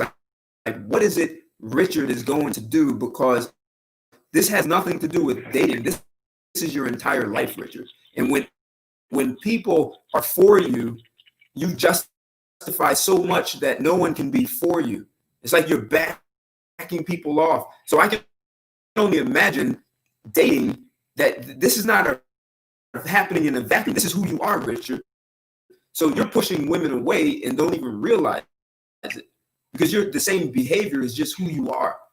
Even though you want to let women know you worship and adore them, and that's not what they want from you. So what are you going to do differently, Richard? Well, I think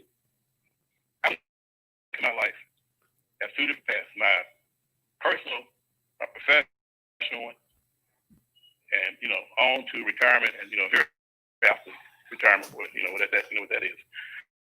So that's what I look at. So on that path, I'm okay. I'm okay on my personal growth path. But the path I'm not okay with is when it comes to dating and dealing with women. I think the point I was trying to make in Tisha earlier is that she was telling one of these guys to go for food. Well, Richard, do you understand the question, Richard? I think I just answered that. I just said. No. I said, what are you going to do? See, because this is not about it's one part of your day. This is who you are everywhere, Richard. Everywhere you go, there you are. No. You can't say that. You see, you're doing exactly what I'm talking about, Richard. No. Richard, he asked you a very direct question, and he started going. No, you weren't answering the question. I don't like the question. Chris. I don't like somebody asking me a question and then narrating how I should answer it. They need to answer the question. Shut up. I can't because you're talking. I can ask the question. You broke in and then I Richard, I'm only talking because you didn't answer the damn question. What are you going to do differently, Richard? What are you going to do differently? Tomorrow's Monday. What am I going to do differently? I'm not going to do anything different. Okay, then that's it. We're done. We're done. Yeah. We're done. We're not having this conversation about this bill you paid for. Your that's it. I don't even want to hear about it. Now you help me. Let's help Kendrick. I think it's a nice guy. Yeah. No. You don't get to decide that. You don't get to decide that. You could say What did I do?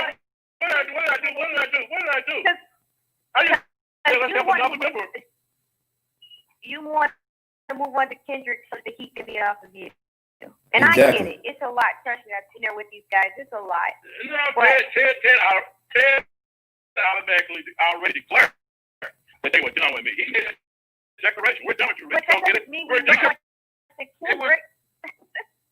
was done after you said you weren't going to change. It's a cause and effect. Okay. And I don't have a problem with it. I'm saying once they declared it was done, I said, okay, let's bury me. Richard, let's move on to somebody else we can help. Let me just say this, Richard. Okay, and this you can take it however you want. At your age, until you start becoming masculine, because right now you have a very effeminate way of acting, and no one, it's not going to be attracted to any woman you come across. You can, if I'm wrong, ask the teacher. That's true. You have a very feminine way.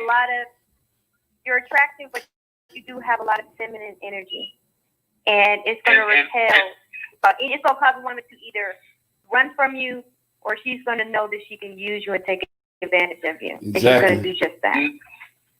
No woman wants to be with a bitch. If she would go eat pussy. So if you want to eat a bitch, a lot of them do. Okay, well, even those ones that want to eat pussy, they're still not going to get with you because you don't have a pussy. You just act like one. Okay. Mm-hmm. Okay. So what I'm trying to tell you is, until you start rejecting all the bullshit that and just say to yourself, well, maybe, just maybe, all the shit that my mother taught me about women may have been wrong. Maybe mama was wrong. Mm-hmm. Maybe the shit I'm doing now, I shouldn't be doing it, and that's not what a man really does. Maybe that's just some smoke she's blowing up my ass. Until you start telling yourself that and swallow some red,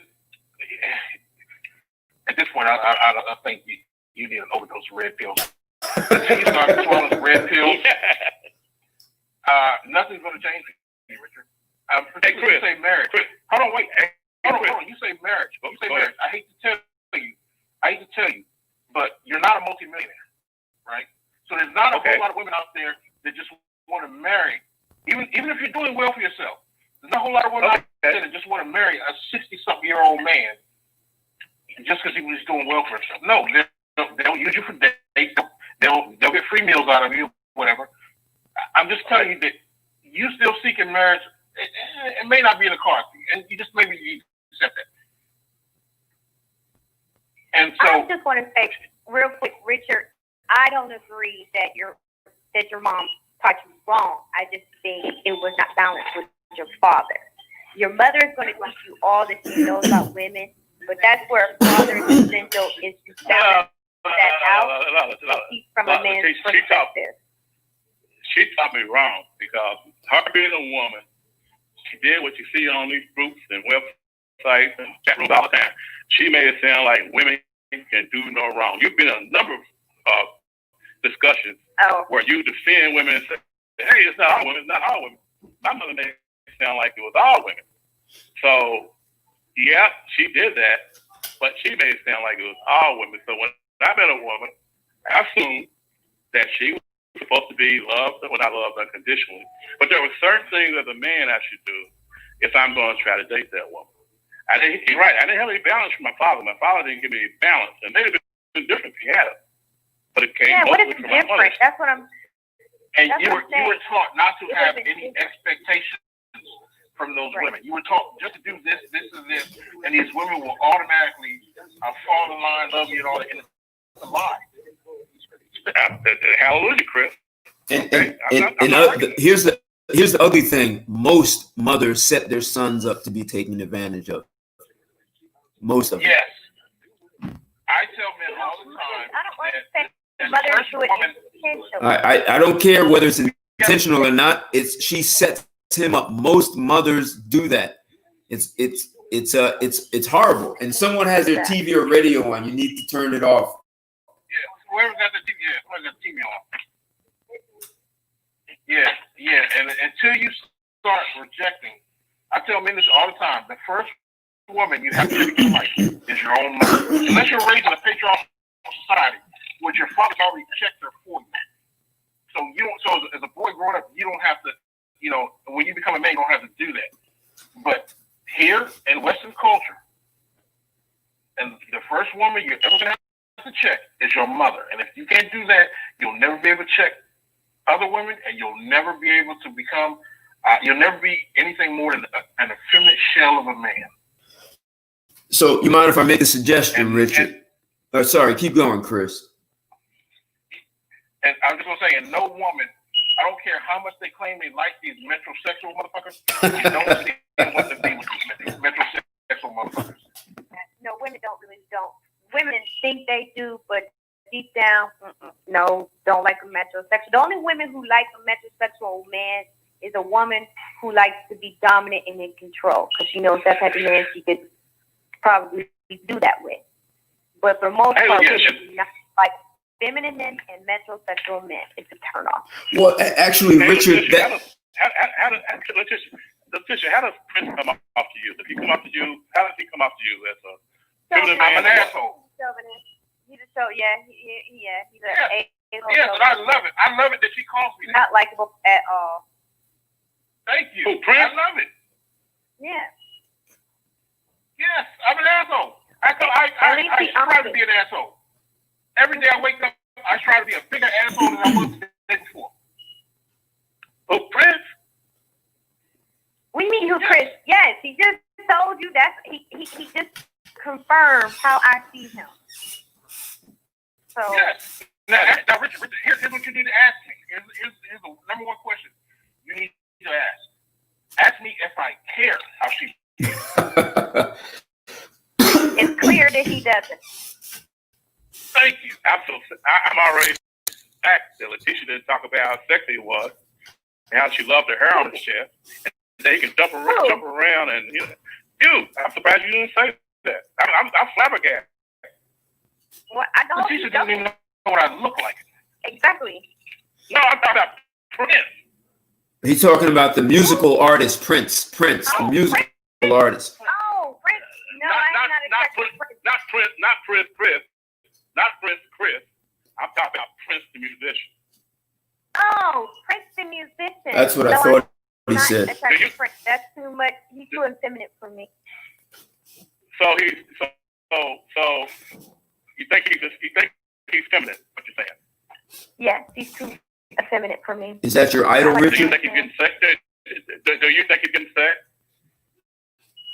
Prince was getting all the vagina, but Prince had money, and some women find what he did was sexy. But the thing about it is, Prince had game and money when it came to women, and he may have been effeminate, but anybody will tell you Prince wasn't no chump either.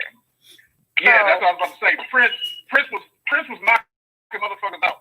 Prince, like, you may look at TV and see this guy in this tight, leather outfit or whatever, but you ask anybody in Hollywood, Prince was no punk. Prince was knocking motherfuckers out, dunking on people playing basketball. So although he looked a certain way, he acted a certain way a different way to when he was, in his own personal life. When he first came out, he was very muscular. Yeah, the musician, he had an image he had to put up. No, when he first came out, Chris, he was very muscular. If you look at his very early, he was muscular. He was an athlete. Prince played basketball, so he was an athlete. Prince wasn't no punk. So he just too much. He was too effeminate. I don't care if that was a stage thing. That's not for me. I don't want to be following a man wearing makeup, wearing heels and tight clothes and all that. And makeup. Yeah. So and firm hair, no, that's a turn off. So no. I mean, look, Rick James did the same shit, but nobody would, you wouldn't think Rick James was metrosexual or anything, but he wore heels and makeup and shit too. Yeah, it's just what musicians did. He wasn't out there like Prince. I mean, Prince was... Yeah, but it's what musicians did in the 80s. It's what musicians did in the 80s to market their material, to market themselves. It's just a marketing tool. That's all it was.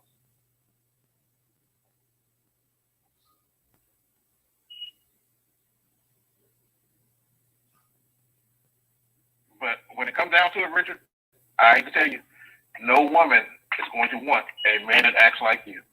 How you get emotional, you get so emotional in the fact that I called you a simp.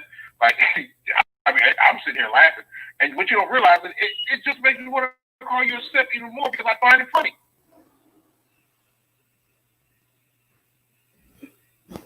Well, I guess the thing is, it's like Letitia. It's like Letitia. I like the fact that Letitia gets pissed off when I call her a bitch. I think it's fucking hilarious because it's not gonna make me stop. I don't find it hilarious. But next. Oh, I'm sure you don't.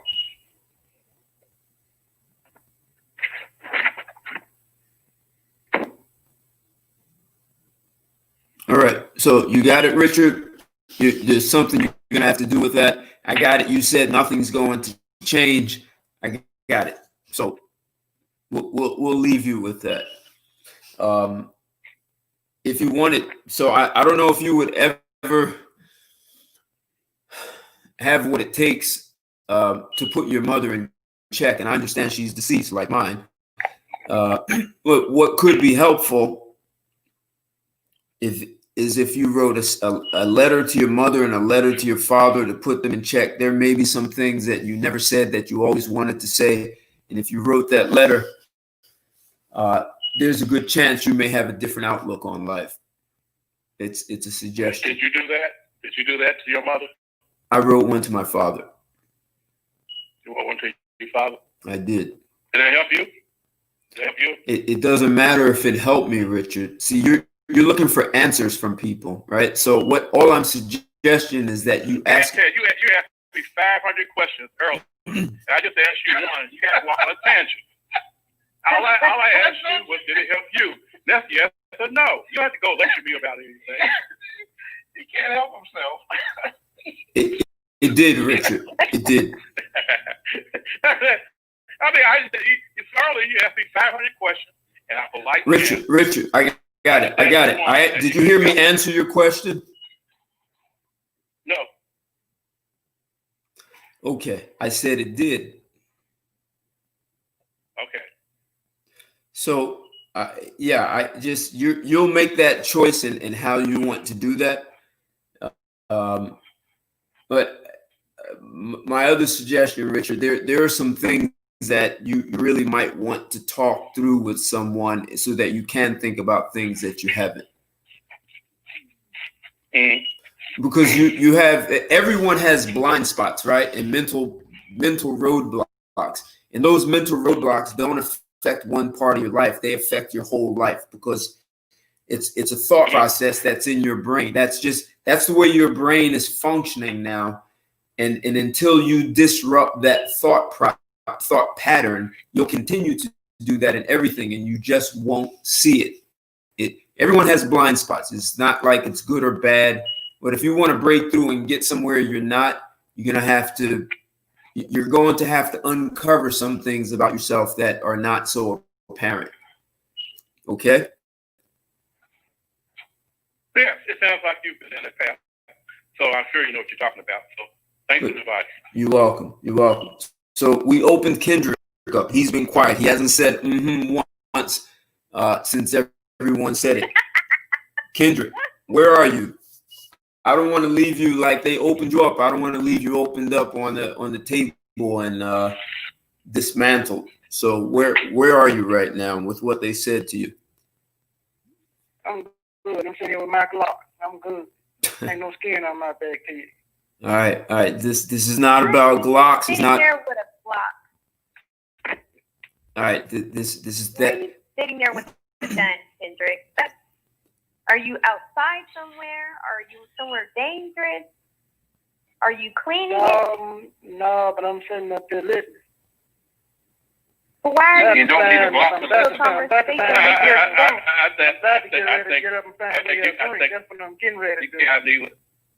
you guys need to let Letitia finish, I think. Just saying. I'm just curious as to why you're sitting there with your gun. Just for the hell of it. That's the only thing got me calm right now. All right. So, all right. Okay, so upset about something? Yep. Are you upset about something, Kendrick? No, I ain't. No, I'm good. So so you need your guest to keep you calm. Yeah, I'm cool.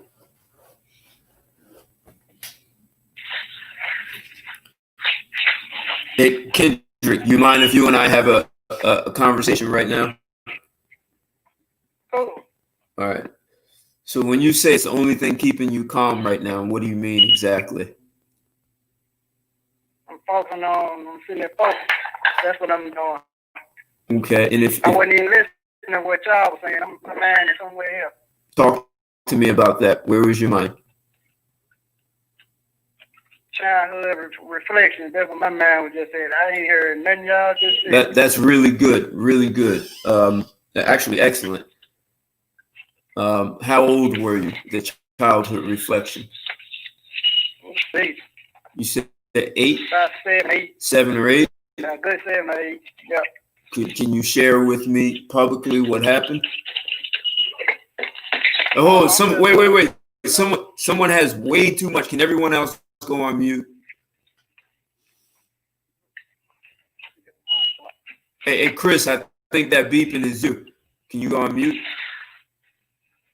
No, it's not me. I was on mute. All right. Someone's got you need batteries in your fire, whatever, smoke smoke detector.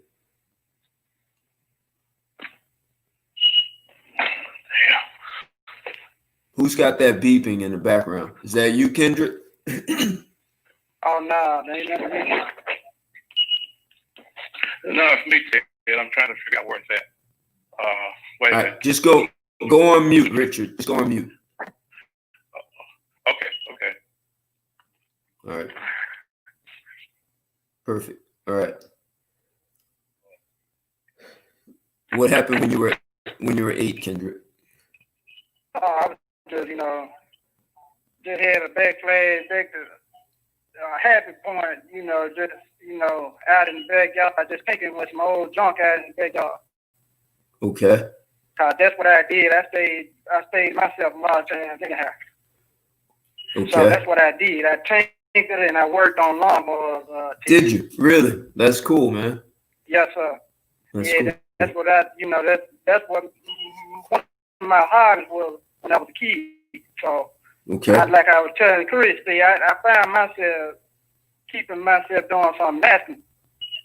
Okay. Even though I still had these, I come off like I'm almost feminine or something, but I'm a falsetto singer.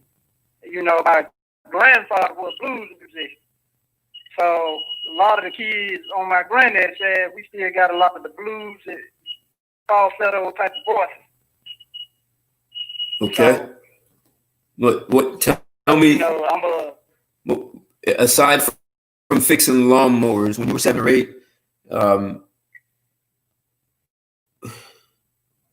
and maybe this is an offline conversation just between you and I. But I want to know who tried to hurt you at that age. Oh, Lord. Shoot, who didn't? Shoot, I was a dipsqueak. I was always the boy when I would come along. So okay. I had to because that's the only way you kept folks from running over you. So okay. I had to develop it.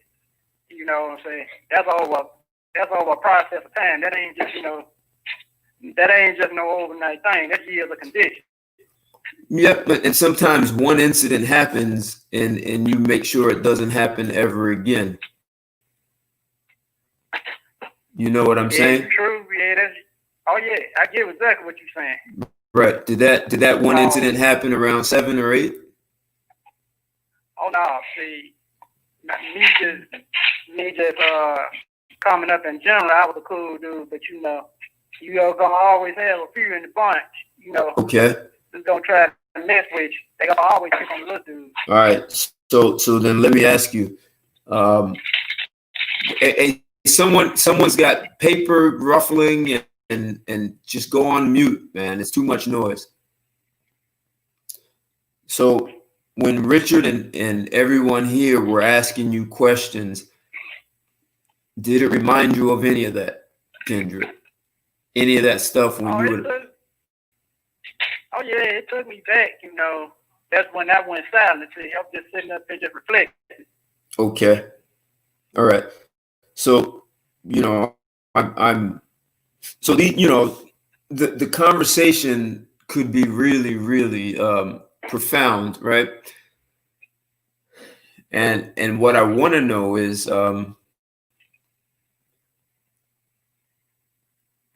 can you share exactly what happened that they reminded you of?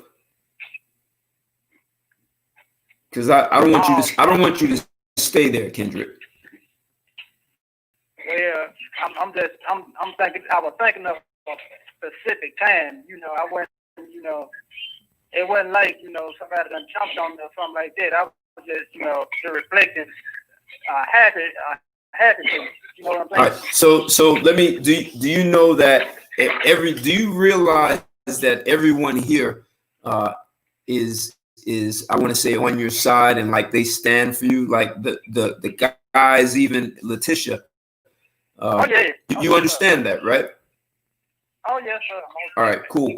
So and you understand when they were saying the things they said, you asked Chris, what are the things that you do? And Chris is always going to be very direct and straight. You understand that Chris was not picking on you or treating you like a pipsqueak. You understand that? Of course, of course, like I say, I ain't taking that person because you got to understand how you came up and then too, like you said, my environment and my surroundings coming up. So I'm not trying to be combative with nothing he said. So okay, I'm cool. So what made you get comfort in your Glock? That's something that I do. Okay. Tell me, you want to tell me about that? When do you normally do that?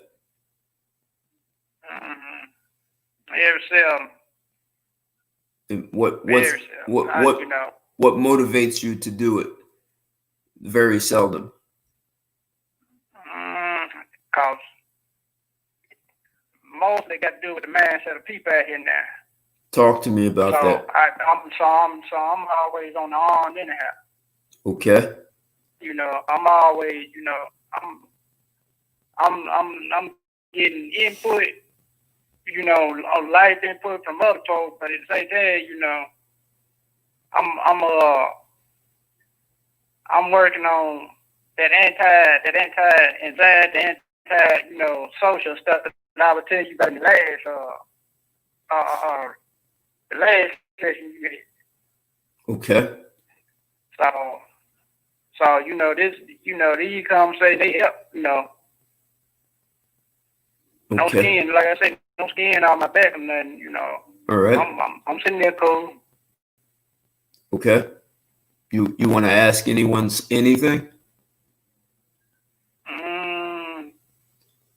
Nothing really to come to my mind at the moment. Okay. Do you want to tell anyone anything? Oh no, look, I'm just taking it in now. I'm just, I'm sitting there trying to listen. Okay. Let me say this, Kendrick. I think Ted was right on the money when he said that what we say to you, and I'm not saying you do, that you can't take it to heart. This is a group of people that's trying to help one another come through some issues that they had. So when Chris jumped on me and called me simp and all that kind of stuff, I understand that's Chris's style. He's not trying to hurt me. That's just his style. And I've told him before that 98.9% of what the brother says is true. So I can't get mad at him for that. So think about what Ted said earlier is that we're all trying to help each other. There's nothing malicious about anything that's being said to you. And if it's something that you say, well, I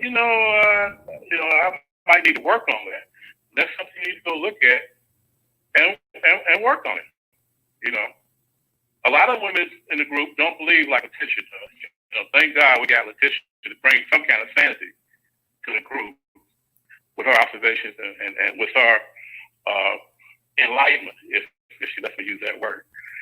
So I think just listen to what Ted said. Don't take what we say to heart in terms of being angry and upset and all that kind of stuff. Don't take it, that way. But take it as us trying to help you get where you want to go. You're a nice cat. And you should have what you're looking for. You should have that. Hey, so Kendrick, and thanks, Richard. Kendrick, if anyone, whether here on this show right now or anyone in the world could help you, how would someone help you to get the things you want in life? Right now, I'm just listening. I understand that. If you don't listen. What are the things that you'd like to have or accomplish in your life right now? If I gave you, I know this is going to sound like Disney, but if I gave you a magic wand and you could wave it and you could have the things you want, what would it be? Well, Lord, or you hit me with something. I'll say right now, for the being by myself right now, I'm content right now. Okay. So you're not worried about finding a wife or anything like that? But now I won't say that, but now that is a hard desire. But right now, I just don't see it right now as far as me. Like Chris said, I'm trying the self-improvement thing is what I'm focused on now. Okay. You know, just like you told, Lando. We got us a 20, yes, sir. We got Lando on there, so I'm still in that self-improvement mindset. I'm not in that right now, oh, jump up, get ready, get married, willy-nilly type of mindset. No, I don't see that right now. Okay, so you're going to take your focus off of that and focus on your personal development, your career, and your financial development. That's what you're going to focus on now. Exactly. All right, but perfect. At the same time, good. you know, that wife aspect. That really is a touchy subject because like Chris don't work my ass up to some stuff even over there in the Middle East. So I'm gonna go ahead on and focus on getting these chips stacked up.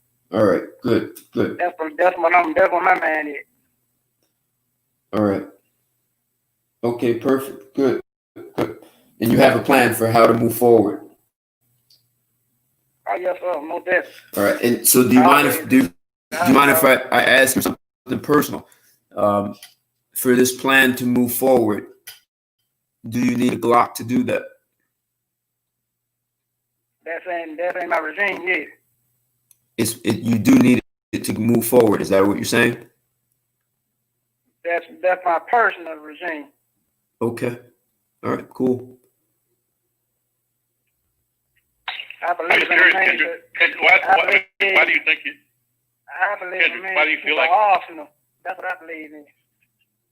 But why do you feel like you need that, Kendrick? Just kind of curious about that. Why do you feel? I believe in hunting and protect and provide. That's what I was taught. I don't believe in just being around here, you know, just picking on fight or all that other crazy stuff, talking about it and all that other touchy junk. No, I believe. But you don't have. That's what I believe. You don't hunt with Glocks, sir. You don't hunt with Glocks. No, Richard. Okay. Yeah. Okay, I got you, Ted. Yeah. I got you. Okay. All right. That's what you know, the security came with it. You know, I do a lot of small game. I don't do a whole lot of big game. Very cool. Very cool. Good. Perfect. I'm good, Ted. So I know how to survive. You know, we just got to get past this simping and this blue pill mentality, like you said, Ted. A lot of dudes is going to have to be re-educated on what we unlearn some stuff that we done carried up to our adulthood. Are you open to unlearning things, Kendrick? That's what I'm saying. But Perfect. At the same time, I'm not out here playing. Perfect. All right. So I'm gonna perfect right there. You guys, I'm gonna bring this to a close. Kendrick, you have the mic. In any final or concluding thoughts you have about today? Takeaways. What did you get out of this show today? So far, you know, it's been an interesting conversation. You know, I've been sitting back trying to focus on, and you know, be observant to what's going on. So I'm cool. What do you mind sharing? What you got out of it aside from being cool? My man all over the place, kid. No, I'm good. All right. Okay. Should you and I have a private conversation, Kendrick? If you would like to, you know, but no, it's personally, I'm gonna get ready. No, not tonight. Not tonight. Not tonight. But I mean, go vote in the month. Yeah, not for tonight. But is it something you and I should have? Should we have a you and I just one-on-one conversation? Cool. All right. Shoot me an inbox. Let me know when you want to do that. All right. Cool. Or text. You have my number. You can text me. Right. Cool. Okay. All right. Perfect. Anyone else? Concluding thoughts, takeaways? And I'll just say that there's no, like, no matter what, you can't vet them. So there's no proper way to vet them. I'm sorry, I know men need to hear this, but we live in a cold culture now, and they all have the power. And even when you do marry them, you have, like 65% chance to get divorced. The game is rigged. The game is rigged and stacked against you. The best way to win at it is just not play. I mean, I know it sucks because a lot of men want families, want children, but just stay single, man. Just stay single, or you're gonna regret it. Anyone else? I would say that this is a very hard conversation to listen to, just only for the fact that it did touch on an emotional aspect of me as a woman. I say this from the bottom of my heart and in the best intentions. I think Kendrick and Richard would benefit from getting some form of professional help from a therapist, and see what tools and resources could be utilized so that they could start to persevere in their lives, because it seems as if they're stunted in a way, and they have so much to offer, and I would love to see them flourish. So I think getting professional help would be a good step in the right, big step in the right direction. You still there, Richard?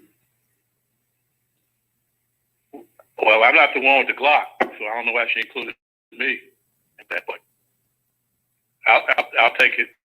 I'll take her advice.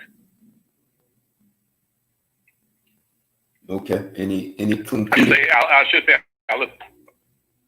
Go ahead. You should what? No, go ahead. I'm not. No. I was that. Any concluding thoughts, final thoughts, takeaways?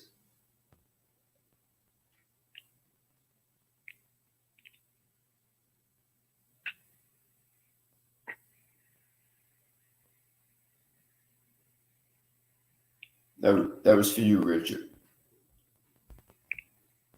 No. I appreciate what Letitia said. I may need to go get some professional help, but I don't think I'm there yet. Like other people, so maybe her point. She certainly made a lot of points that I listened to on your last show. And I don't know how often I can reiterate that they were really good. Okay. And I'd be surprised if she didn't get a lot of unknown pick-me comments at her, because she went against the grain a little bit. Okay. Any thoughts about today? Or are you saying that she did that today? I think every time she joined the group, she shows a certain insight that other women in the group don't show. The ones that even have the fortitude to engage us. So she shows something to me that will be admired. I mean, it's not easy to be here with this group. I mean, you quit calling her teacher every other 5 minutes. It's not easy. So, but she's here, and I think that's something to be commended. All right, cool. So we had a lot of good comments in the chat. We had a bunch of people listening. We had some other people who called and didn't chime in. They were just listening. So and Lando, thanks for joining us. Always good to have a younger. So we've got age ranging from 20 to 60. So it's really good to have a wide range, so we can have different perspectives, especially in dating. And I'll just say that it's out of hand because men allowed it to get out of hand. And I know sometimes you guys think I'm being harsh. I say put your foot on their neck, and that sounds like it's almost like, well, you wouldn't do that to your mother or your sister, so why would I do that to another woman? If men want to have any kind of law and order, they need to understand how women's minds work, and women have great appreciation for men who can provide some sort of guidance and structure. I've said it before, women are like water and men need to be a container, but you can't be a container made of paper because a woman will eat you alive. So if we want any kind of normalcy, yes, we can let it crash and burn. And at the same time, if it crashed and burned today, tomorrow morning, men are still going to have the same mindset. So it's more than likely that we'll be in the same place all over again. So men are going to have to get some discipline about themselves that they once had, and bring a resurgence of that. And women will have great appreciation, because when we don't, they resent us.